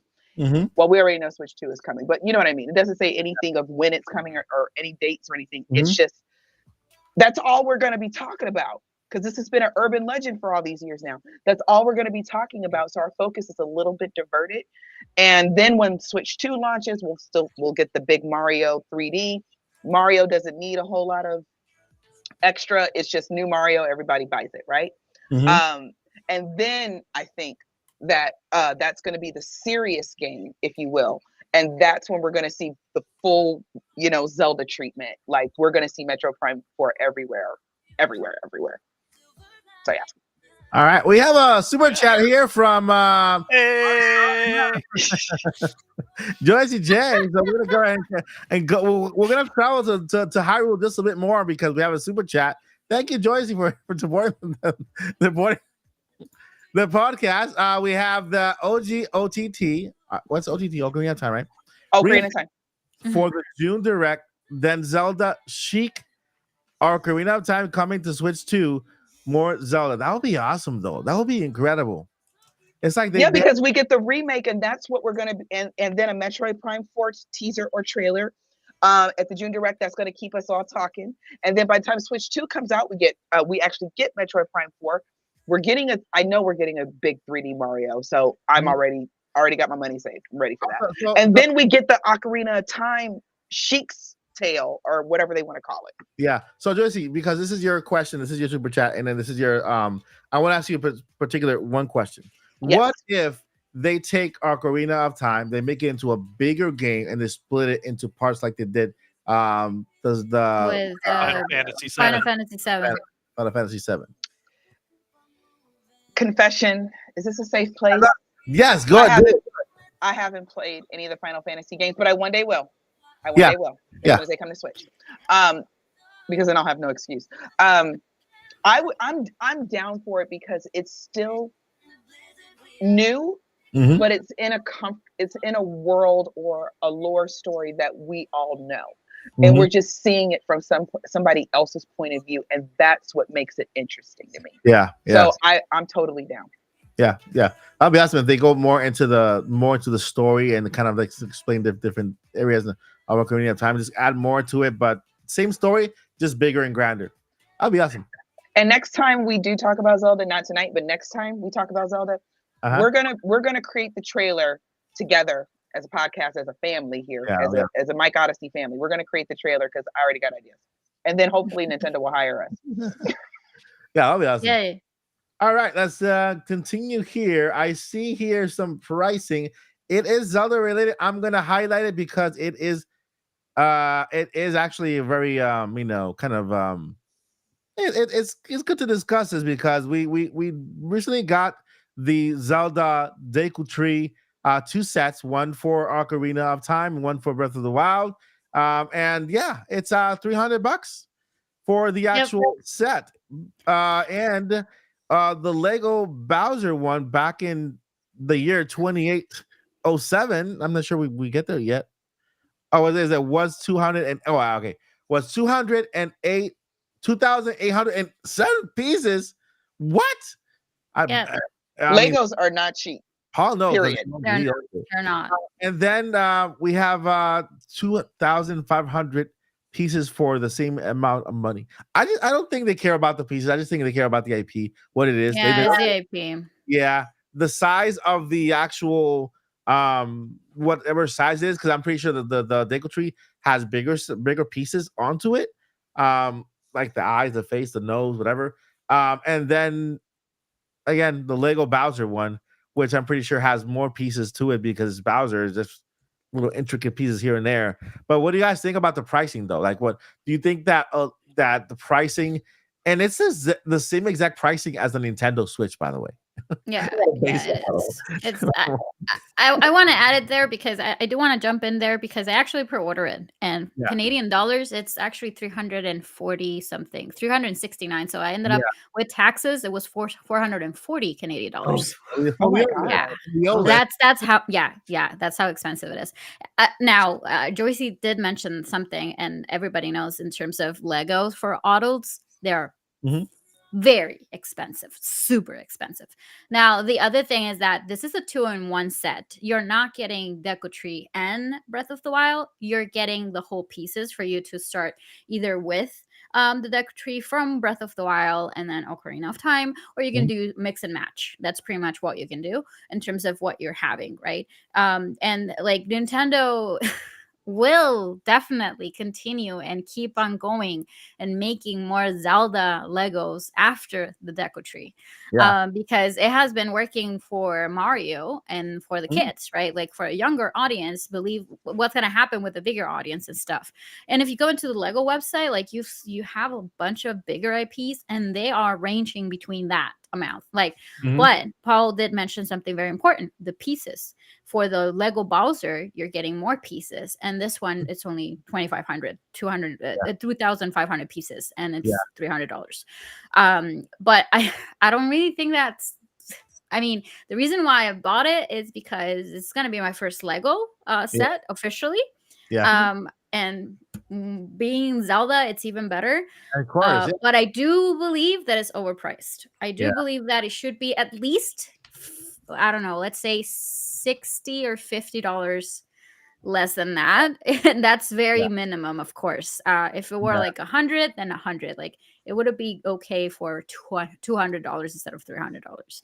But let me say this though, and it's funny. I was having a similar conversation about handbags the other day, I do love handbags. Because here's the thing, you're not going to necessarily buy the deco tree for your 2-year-old who's still throwing Legos everywhere, right? And it does say that it's not for kids. So 0 through to 3 years old. No, it's not for them. It's not suitable. And then for them. there's that too. You're buying something like that probably for your 10-year-old or and up, because that's something that they can start to appreciate, and you can start their gaming part of their gaming collection, that sort of thing. But I also want to talk about quality. There's a bunch of different types of Lego bricks knockoffs. And not Lego. Yeah, and true. And people are like, oh, it's the same thing. If they're 2 years old, yeah, it's the same thing, because they're just going to throw them around and not really do anything, right? But when you are talking about making actual Lego sculptures or whatever they're called, you kind of do want to go with name brand. So what you're getting in this deco tree, you're getting quality and you're getting Zelda. So you're actually you're paying for the quality and you're paying for the name. But it's once you put it together, it's going to stay that way. You don't have to worry about it falling. I mean, unless something really crazy happens, you have to worry about it falling apart. You don't have to worry about losing pieces or really anything like that. So that's kind of the trade-off when it comes to quality. And then on top of that, everything is just stinking expensive, like everything. Yeah, that's for sure. That is awesome. And in the meantime, I'm looking here for more questions, guys. If you have a question, do you want to have? This is your time. You are the host in charge of this section of the podcast. So go ahead and put your question there. That'll be a topic, and we will all talk about that same exact thing. So right now, I thought I saw somewhere someone asked us about direct predictions, but when I was scrolling, I didn't see it. Yeah, I was looking for. I saw that one too. I was looking for that one. Can that person repeat it? Yeah, if you can repeat it, we can't find it. Yeah. And now we'll go over it because we saw it. More than one people saw it, so we can go over that real quick. Let's see here. Also, fun fact about Legos. Legos, and this is not financial advice. I have not done this myself. But historically, investing in Legos, and I don't mean the stock, I mean actually buying the sets and like putting them in. Historically, it outperforms every single stock on the market and the price of gold as far as like increasing in value. So like there's some people whose whole retirement plan is buying Legos and then reselling them years later instead of doing something with a 401k in the stock market. Yeah, I have a Still box. invest in your 401k, people. I have a box full of Legos, so I'll just visit my supermarket. Hey, can I get some? A box full of Legos is different than like this massive Millennium Falcon set or Titanic set that's never been opened. I can take random pieces of Lego and build one. I'll build the castle. Hey, look, this is Cinderella's castle. I bought it like a long time It's ago. really anything Disney for Lego and Nintendo. It's just very sweet. So All right, cool. so that we'll answer that question. What do we think we're gonna see in this Nintendo Direct? I'm gonna start with Mr. Zach Hendricks. What are your predictions? Let's say your top 5 games. Let's go there. Top 5. Okay. So my predictions are honestly the easy one is the Zelda rumor. I think we're going to see another Link's Awakening remake type Zelda. Awesome. I think that's just an easy space filler. And then for the other 4, I was thinking about it, and I really feel like this Direct is going to come out of left field. Like, I'm not saying it's going to be all these big titles, but I think it's just going to be a lot of unexpected titles. Delightful.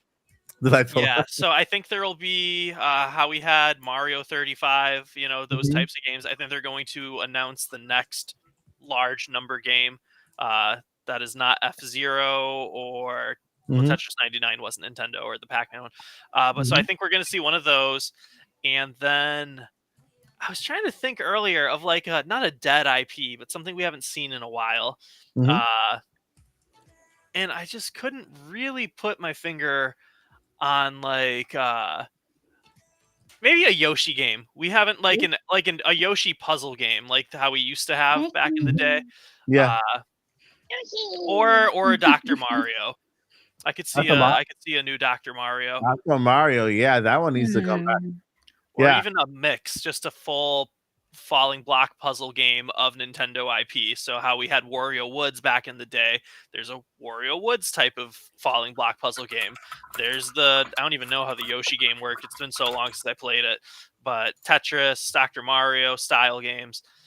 But yeah, really just a lot of left field stuff. I don't have too many specific predictions. And then, of course, I will go with my usual until it finally comes true. Give me Diddy Kong Racing. Give me a remaster or a new Diddy Kong Racings. And yeah, that's my Nintendo Direct prediction. Kind of underwhelming, kind of chill, but I feel like that's where we're going. Hey, a prediction, they're all valid, they're all good. All right, Lily, what are your top 5 games you want to see in this Nintendo Direct? Top 5. I feel like we're gonna get quite a few of remasters. Well, you only pick 5. Yeah, but I'm gonna go with of course the Wind Waker HD. But I feel like I feel like if they were to announce something, I feel like it's going to be available very soon. Like I feel like Nintendo has been sitting on them for a very long time, and they have been waiting for like the proper time for you to release it. Definitely something Metroid 4 we're gonna see related. Like it could be that they don't really have anything for Metroid Prime 4, but it could be that they release like another Metroid Prime remaster, right? So I'm gonna go with that. The other one is we were discussing this last week as to what other games we would like to see remake with newer engines. Yeah, and I mentioned something about Luigi's Mansion. Because we're gonna have Luigi's Mansion 2 HD. I feel that it'll be nice to have Luigi's Mansion remake and not an actual remaster, if that would be the case. And I don't know if I were to say something, if we could have something about Hollow Knight Silksong. I know that should be more into the indie ones, but we haven't heard anything about it, right? So we'll take it no matter where it comes from. No, that game graduated. It graduated. Yeah, that graduated from indie world to of course, and that's what I mean. Yeah. So and all right. I think that's it. That's awesome. And Joycey, what are your top 5 picks for this Nintendo Direct? Okay, so Metroid Prime 3 or 2 and 3 remastered, remake, HD. Okay, so Metroid 2 and 3 for the Switch. All right, whatever they do to it. So that's 2. And I also think there's going to be a Yoshi game. At first I was thinking, well, Yoshi, we don't want it to kind of slow down, but now's actually a perfect time for a Yoshi game, I think. It's fun. It's summer. Why not? And then I think we're going to get some kind of Zelda. And admittedly, a lot of this is about rumors. And so that's where I'm kind of just guessing for my predictions. But the reason I say that is because Nintendo wants to hit a certain number of Switches by the end of, I guess, next fiscal year. And we need something to help push that. Zelda is a system seller. So maybe if they do and the reason I think the Ocarina of Time remake would work, it's something older that us fans and us Zelda fans, we're going to buy it regardless, no matter what. We know we are. Yeah. And then it also kind of helps, show the newer audience or younger people who aren't as familiar with the old games like we are. Hey, doesn't this look fun? Do you like this version of Zelda? We put pretty graphics on it. Don't you want it? And Paul and I are in total agreement. They're gonna finally come back and say, oh yeah, by the way, it's later. And then bam, MP4, Metro Prime 4, and it's still gonna say coming soon. And then we can all just like go on Twitter and express that, yay, we're happy, but we also wish we had a date. Those are my 5. That's awesome. And it'll be delightful, because we already had all the big stuff. And sorry if I'm going back to Zelda, but I do have a question for you, Joycey and Paul. What if they were making an Ocarina of Time remake, but not necessarily with Breath of the Wild or Tears of the Kingdom engine, but sort of like a mix and match, like a mixture of both? I'll let Paul How- answer first. Yeah. How you feel about that? I would either like it to look like as close to replicating the artwork that they had for the game in the original promotional work. I mean, I don't have any posters up anymore in here, but like when they first showed off that game in the Nintendo Powers Electronic Gaming Monthlies, their own posters, you saw really good looking Link versus Ganondorf fighting, or Link with a bunch of bokoblins and stuff like that behind him, and it was just awesome. So kind of like that sort of artwork, which would be a polygonal slash hand-drawn kind of esque looking artwork, kind of not quite Twilight 2D, Princess meets Wind Waker. sort of like that, kind of like that, or just go full-blown hyper-realism Wii U Zelda trailer from E3 2011, bust that out with this hardcore Ocarina of Time. Like, I would want it either look like they would have originally made it if they had the pure horsepower to completely see their vision back in 1998, which would probably be the artwork replicated in game form, or this super realistic, awesome thing. And my answer to that. Oh, I'm sorry. One of my two picks, I guess. So I'm mostly in agreement with Paul, but I will say this: I do, in my heart of hearts, believe the Wii U tech demo, that is Twilight Princess Link all the way. So I think if they're going to if they're ever going to remake Twilight Princess, it needs to be in that form. Ocarina of Time, I would like for them to kind of stay close to what the original looked like. Just make it pop a little bit more, make things a little bit sharper, smooth Links out a little bit. I think the HD remake on the 3DS is actually a very good way to do it. But it's Ocarina of Time. I'm gonna play it anyway for the 20th time. So Yeah, me too. whatever Like it is, I'm 40th gonna love it. time for me, I think. Yeah, there you go. It's that good. So yeah. All right, Paul, What you questions we got? want to go? No, we're still on top 5 on the direct. Oh, sorry. Yeah, Paul needs to go. Paul, your top 5. I think they're gonna open up. I don't know if this is 5 or not, but they're gonna open up with Metroid Prime 2 and 3. That's one. But first, we're going to think it's 4 just due to the space, the stars, the music, and The then kind music. of get punked out with 2 and 3. Then we'll see Fire Emblem Genealogy of the Holy War, because that's been speculated for a long time. Then we'll get like a Yoshi's Woolly World, which is a port, Zelda Wind Waker HD Plus, which is a port. And then the presentation will be almost over at the 37-minute mark, in which we found out that it's going to be roughly 40. So we're like, oh, this is the last thing. It's space, it's stars, but it's Star Fox. But it's a brand new Star Fox, and it looks fantastic. And then they say at the very end, we started off the presentation saying that we had a certain something that we're going to save for another time. Now is that time. And it's space, and it's stars, and it's freaking Metroid Prime 4. And that's how they do it. But it's a CG trailer, and it says coming spring 2025. That way, the CG trailer is good enough in quality that you're like, well, is this a Nintendo Switch game? A Nintendo Switch 2 game? And Nintendo afterwards confirms coming 2025 for Nintendo Switch.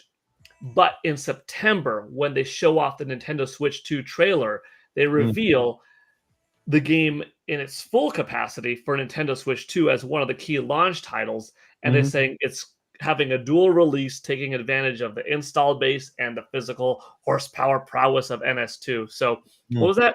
This bundle of the Metroids, Fire Emblem, Yoshi, Wind Waker, Star Fox, and Metroid. I guess I did 6. Well, actually 7 maybe. All right. It's fine. It's fine. Whatever. Who cares Well, about that was the numbers? like in a nutshell, pretty much, like Yeah, well, everything. Yeah. I will. That is like my ideal, but I could see take away Star Fox and maybe throw in Donkey Kong, and Donkey Kong might be a little bit more likely just because, hey, we've got a Donkey Kong theme park, and you might want to capitalize while the Mario movie is still fresh, and since the next big movie might also be Donkey Kong, so I would welcome either Star Fox or DK this November. I would agree with that if the Donkey Kong parks will open in this year, but it's opening in 2025. Yeah. So I would see a Donkey Kong later on Like maybe Switch 2 officially Switch 2 Donkey Kong. Not I Switch. have to I go. did I feel bad. I don't want to interrupt. I've got to go. Yeah, I had to okay. leave a while ago, but it was too much fun to leave. No, But I thank want to you. drop it real quick because Free Metroid Hat asked, and he asked me, and I'm not going to be able to answer, so I feel bad. Yeah. But he says, "Do you guys think we could get any of the following games on Switch 1 or 2, such as remastered Kirby Air Ride, a new Sonic Riders, Pokemon Coliseum XD, or a new 007 game?" So All right, so that I wrote is- his comment in the chat. I will give one answer before I have to go. Anything's possible with Nintendo to have a remastered game of one of those sorts. If I had to say the most likely, maybe Kirby Air Ride, just because it could be a remake of a Kirby now that Kirby is more popular with Kirby in the Forgotten Land. But before Forgotten Land 2 sequel comes out, hey, Mhm. let's just remake an old Kirby game, and it could be a little racing game that doesn't compete with Mario Kart, but it's just different enough. So I gotta go. Sorry. all right, Bye, everybody. Bye, Paul. Bye, Paul. Have a good night. Thank you. Good Take night. care. Good Bye night. bye. all And right. now that I'm gonna Paul's gone real quick, I hope he's still listening. Oh Wait, my I God. wanted to. There was a question in the chat though. But I gotta do my 5. I gotta do my 5. I know, but it's not a different subject though. I was trying to get it in before Paul left, but anyway, he's Oh, okay. I'm sure he's listening. Okay. Go ahead. All right. So you want to do that first? Go ahead and do that first, and I'll do my 5. Yeah, just because it was funny. It was from Boo Mini a little while ago. It says, Mm-hmm. "Can y'all address the Paul Gale network conspiracy? Is he Mr. Gale or Mr. Network, or will it be an ongoing mystery that we'll have to accept?" Paul will answer that next week on the podcast. So y'all better stay tuned for that. tuned. There you go. Stay tuned for the answer to that question. Oh, and then Mike, I have my 5th game. I remembered it when they were talking. It is Super Mario Bros. The movie, the game. Oh my God. Ah, Yes. On iOS and Android. can you believe that? Yeah. Okay. With the soundtrack from the movie, so we can play video games and listen to 80s music. I'm Right? down. And then we won't get copywritten. Yeah. Oh, that might be a problem. Okay, so you can't live stream it. So, Mike's 5. before we got to the Paul Gill question from who was it, from Boomini, was it? That was Boo Mini. I think yeah. it is. Yeah. That was his question. So my top 5 really quick is gonna be nutshell. One Zelda game, I could care less which one it is, as long as it's a remake or port. Mario Odyssey, Mario Galaxy 2. The other one is Metroid, of course, Metroid Prime 2 and 3. Gonna make it there, or 4, whatever. Metroid. The other one is I'm gonna go with Animal Crossing New Leaf. Just because that game is on 3DS. Couldn't play it. I want to play it on a bigger screen. New Leaf. And the 5th one is going to be, I don't know, maybe Star Fox, like a new Star Fox game, or a Star Fox remake, or a port, or a mug, maybe a mug, Star Fox mug that glows in the dark. Those are my top 5. So you want some Star Fox, is what you're saying. Yeah, Star Fox is good. Something Star Fox. Yeah, Star yeah. Fox. Yeah. All right, so right now we got this Boomini question, and Joyce, you want to take that question? You want to go ahead and Where is it? it's I highlighted. It's I this one on highlighted. the screen, but that one was from, I think it was from Blue Free Meanie. Metroid Hat. Free Metroid Hat was the one Okay, that. so free Metroid Hag, free Metroid hat. Hat. Uh-huh. That's the way I said hag. Sorry, hat. Okay. All right, so yeah, I'm so sorry. I honestly don't see it. you don't see it on screen, highlighted. No, the one that you have on screen is from Paul. Because he wrote it again, so he can be picked. Yeah. Oh, I'm sorry. Yeah. Indie Mania. Okay, so for Free Metroid Hat asked, do you guys think we could get any of the following games on Switch 1 or 2 remastered? Kirby Air Ride, new Sonic Riders, Pokemon Coliseum, and was there another one, or just those 3? Pokemon, And that's it. XD. That's it. Coliseum XD. I would just I'll go ahead and answer right now, real quick. I will take all of it. Me too. Yes, I want you to. Me too. all of the above. Second that one. Yeah, I could see all the above specifically because Nintendo, since the Switch has been out, has been remastering stuff. And so, like, available list is shrinking. Mhm. But specifically too, if I had to choose one out of those, I think I would go with Pokemon Coliseum, Mhm. especially because we Ooh. already got a Pokken Tournament DX, which was like a loose spiritual successor of Pokemon Coliseum, and then they Mhm. just recently did the Pokemon Snap remaster or Mhm. remake, and so I definitely could see Pokemon Coliseum because Pokemon is just such a money IP. Oh, know, yeah. Yeah, and, moneymaker for sure. Yeah. and out of all of these, like a remaster for Pokemon Coliseums, the easiest remaster because Pokemon is the most stylized, least graphical intensive thing. I Mhm. feel like Kirby and the Forgotten Lands had better graphics than the newest Pokemon games. And so Yeah, that's for sure. realistically, I could see all of them, but if I had to choose one, Pokemon Coliseum is definitely the one that I think has the best odds of coming soonest. All right. I Guys, have a question. Mhm. What y'all think they're gonna drop for NSO? I keep forgetting NSO is a thing. well, guess what? That was basically kind of like the next one I picked in the chat. Nice. Okay, cool. Shout out to Netweed. Yeah. So, did Lily? GameCube. Yes. So, Okay. I'm gonna go with Pokemon Coliseum. okay, perfect. Yeah. All right. So NSO. This is gonna be the last one for the podcast for tonight. But I promise you, every single podcast, every single last Friday, we're gonna have as much fun as we did today. We're gonna have the chat take over topic 2, and then or we do a game that we can have an actual game where we can have up to at least 100 players with us, kind of playing and having a lot of fun. So Yay. Joycey had this. Woo! Joycey had this. Was excited, so I'll let Joycey handle this first. What do you think, Joycey? NSO? I honestly don't know. That's why I asked you guys. But my answer, with all seriousness, all of the above. So If it GameCube. was on GameCube, just put it on NSO. Yeah, that'll be awesome. All right. I don't care what it is. Lily, what do you think? NSO? Do we see it? Do we see an update to NSO? And what could it be in this Nintendo Direct? I don't know exactly what to expect on this Nintendo Direct because I feel like they're gonna have a lot more to show for the Nintendo Switch 2. Why? Because I feel like that's the future. With shutting down all the shop, like the eShop and everything, and they are actually moving and migrating specifically to keep NSO. So I wouldn't say that they will announce something GameCube related. I will say that they will add more to the Game Boy Advance catalog, perhaps. Mhm. If we can see any of the, I'm hoping for Pokemon, but I feel like they're kind of still trying to figure out exactly how they're gonna be doing. Mhm. But for the Nintendo Switch 2, I feel like it's gonna be time for them to incorporate any GameCube games. That being said, though, will they be adding Twilight Princess and Wind Waker for the GameCube version, not the HD version? Well, we will know. We wouldn't know until then. But I hope that they are aiming to have at least those GameCube games because they did had a lot of. There was a huge catalog of games for the GameCube, and having it on the Nintendo and on the NSO would have been great. But Mhm. that also means that they might increase pricing. So Not we necessarily. will see. It's coming.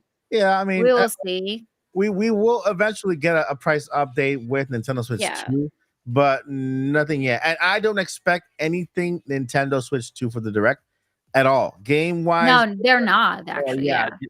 Yeah, for Carl said himself, don't talk Yep. about don't talk about Switch 2. Mm-mm. Literally, Right. it was like I heard the attitude in his voice, and his studio is like, all right, guys, listen, we're gonna give No Nintendo Switch 2. we're gonna give you a Direct. We're giving you a month in advance. First time ever. Direct next month, but don't ask me about Switch 2. Don't you dare. And then Yep. he just gonna bounced out and then left. All right. Yeah. That's why I think Metroid Prime 4 this is still a good time to Yeah. announce it because they don't have to tell us anything. I don't think they're going to tell us a date. I don't think they're going to give us a time frame. Mhm. It's just, hey, No. we're working on this. It's real. It's not a conspiracy. Yeah. Metroid Prime 4 is real. And then that'll just keep us talking because at that point, do we care which system it comes? Okay, I care a little bit because I think it'll make the Switch to do even better. Yeah. But for those who aren't planning on buying it, it's still Nintendo's keeping their promise that this is going to be on the Switch because we announced it for the Switch. All right. Just like they did with Metroid Dread, like the OLED version of Metroid Dread. I really like that. So if they can Yeah. do something similar, that'll be nice. It'll be neat. Yeah. That's cool. All right, Zach, what do you think? Do we see any updates for NSO? Not necessarily GameCube, but do we see any updates for NSO?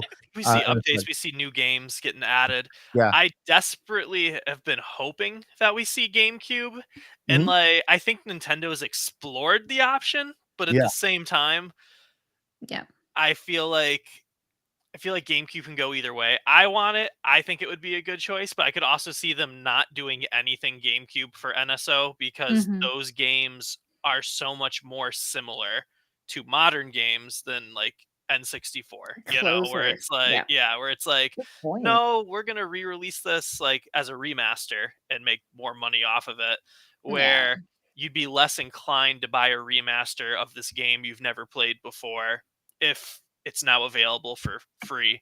Yeah. With slightly inferior graphics. I hope we get it. I think we should, but I'm on the fence if they're gonna do it or not. Yeah, I'm gonna tell you. I'm gonna knock you off the fence here, and I'm gonna tell you. Look, GameCube will eventually come to NSO. Eventually come to NSO. First thing, Nintendo has a subscription service. The more consoles they release, the more retro the one becomes, right? And so what they want to do is keep the old consoles alive through NSO. That's their brand new platform. Nintendo is moving NSO to the next Nintendo Switch, to the next console. It's moving forward with Nintendo accounts. And so I personally think that NSO is separate from Switch. I don't see the same. I see NSO as a subscription service you can get through Switch, and then you're going to get the same NSO through Switch too. Because of that, I don't rule out that we might see GameCube on this direct, because it's a separate service. It's Nintendo charging you to give you access to their retro catalog, right? And there are 800 and something games on GameCube. 800 and something games on GameCube. Not all of them will get ports. There are a lot of games on GameCube that could live happily on NSO. Mario, like I said, Mario Kart Double Dash. That game is never going to get an HD version with Mario Kart 8 Deluxe going bigger every day. Yeah. Smash Bros. Melee. Smash Bros. Ultimate did the Ultimate, and then how are they going to top that? Melee seems small compared to that one. So, hey, it could live on NSO with multiplayer added to it, and therefore that Melee community is happy they can use Melee there to do their tournaments and everything there, right? It's there. And so there's so many games that could live. Animal Crossing, the very first game, right? It's on GameCube. That's not going to get an HD version or a remake like that. It's not that big of a game in order for it to warrant one. And so, yeah, there are many games that could get remade or will never get remade that can live on NSO happily. And so I think GameCube could be added at any moment. Not only GameCube, but DS alongside it. So Nintendo DS and Nintendo GameCube alongside it. Of course, we'll continue to get updates like we get for NES, Super Nintendo, Nintendo 64. The one thing I'm kind of curious about when it comes to NSO is like, why is it we haven't got any other Sega consoles on there? You know? Oh, that's right. That's true. That is a really good question, actually. Sega Genesis, right? And that came at the beginning of NSO. I'm like, how about we get some, we get some, Sega Dreamcast would be awesome to throw in there, right? Whatever's equivalent to 64, right? And so other consoles there, it opens the door for maybe Atari to enter NSO and to kind of live in that little bubble there. ET on Switch 2. We ET, all know we want it. So yeah, I never rule out, and I don't ever put NSO next to an actual system, because GameCube is not more powerful than Switch.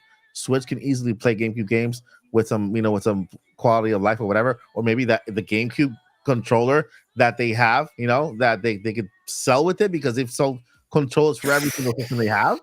They have the NES controller, they have the Super Nintendo controller, they have the 64 controller, they have the Sega controllers.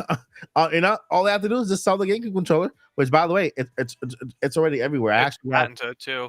I have a whole bunch of GameCube controllers that work on my Switch right now. So Can I say something about that real quick? Yeah. A little off topic, but not too much. Mm-hmm. I wonder if Nintendo realizes how much of a killing they could make off of those controllers. Of course, sell the original looking ones that are now wireless and everything. But then go back to them old school colors. Bring over the Famicom color. Just the collectors alone would just go ham. I'm so super serial right now. I agree. And also, I would love to see Famicom make it to NSO on our side, because there's so many games that didn't make it from Japan, didn't make it to US. Like, we don't care about localization. Just send it over. We'll figure it out. Although you can, because all you gotta do is basically just kind of install, have an account for NSO in Japan or whatever. Japan. I do get both Japan and United States, but maybe just add them regular so you don't have to jump any hoops to get to them, So yeah, NSO, I think we'll see some updates this time around. I won't never rule out GameCube and or DS, because like I said, I don't think they're two separate things. It's a service that Nintendo has, and I think it's going to continue to improve, get better and better. I think, well, not right now. This is for Switch 2. Nintendo's going to add another service and combine it with NSO, and it has to do with movies. I'll leave it right there. It has to do with their own movies and TV shows regarding Nintendo. So, that is, I think, going to do it for our podcast. We hit the 2 hour and 2 mark. So it's good. We try to keep it short, y'all, and it never works. We try. Yeah, we do. Yeah. But it was a fun podcast. This is a party podcast, so it's okay. It's fine. It's okay. So, guys, you are amazing. Thank you for taking over that second topic. You guys have made it the best topic ever. We talked a little bit about everything in the show, Switch 2, Metroid, everything. And so it's been super fun, my friends. So much fun. This is the last podcast of May. By the next time we have a podcast, we'll be reacting to Summer Game Fest Day 1, because it falls on that Friday. We'll be here reacting to everything that was shown, and I hope you guys can be here. Today we had a max count of 185 viewers. Thank all of you for watching. You are amazing, and I appreciate you guys. We appreciate you guys more than you know. Before we want to let you go, I want to present the cast today, starting with Paul Garrett Network. You can find him on Paul Garrett Network on YouTube. He has amazing videos out there. He's turning Super Saiyan. He's a martial artist, and he has other content regarding Nintendo. So it's a treasure to actually subscribe to the Paul Garrett Network. Then take it away, Joycey J. Where can we find you? I am Joycey J. I do not have a YouTube channel. Don't want one. And however, you can find me on Twitter, because I refuse to call it X, at DJ Joycey. I'm just a crazy old lady who loves video games. And you can find Joycey every Friday here at the Nintopics Podcast. Right, channel. This is the exclusive channel for Joycey Rants. So you got to subscribe to get all those rants. Moving over to Hyrule, Lilly Hyrule. Where can we find you? Hi, neighbor. Hi, how are you, neighbor? You can find me on YouTube as Lilly Hyrule. This podcast is actually being broadcast directly on my channel. If anyone wants to, hop into the channel, and there's a bunch of content there. So I really appreciate that. And you can also follow me on other social media as same, like Lilly Hyrule. But I'm not being that active on those platforms. But you can always, send me a quick message. I'm always trying to do my best to reply to each one of you guys. So yeah, feel free to follow me there. And that's pretty much it. Yeah. All right, moving on to Zach, the Mac Hendricks. What up? Hey guys, you can find me here every Friday night at 7:30 p.m. Central Standard Time, and then other time zones. But also too, you can find me on Twitter/X at YoungCalfZach, and pretty much everywhere else at Zach Hendricks Voiceovers or Zach Hendricks Media. They all come up no matter which one you search. Awesome, Josh. And of course, you can find me here at the Odyssey. I just want to give a quick update. You guys can see here on screen if it pops up. The shirts are back in stock. Nice.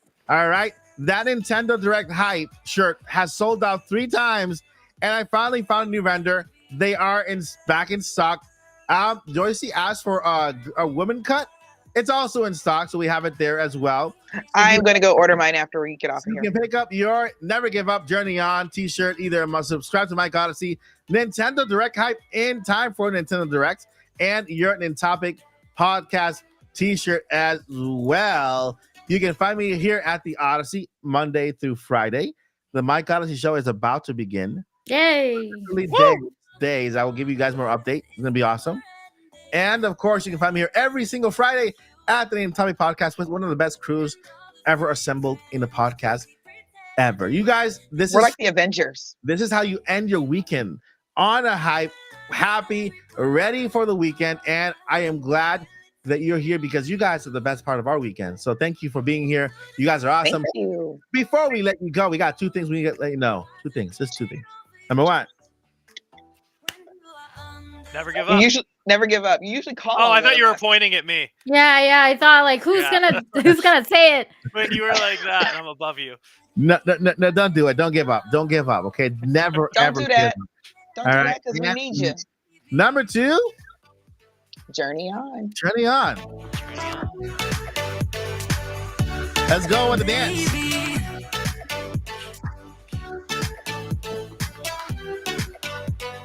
My little bird.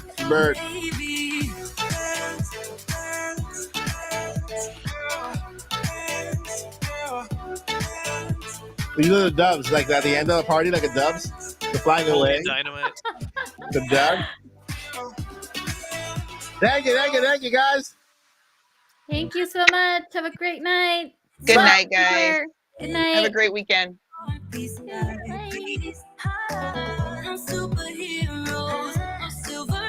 I think I'm looking for the end stream theme. We Well- never end right. This is our new tradition.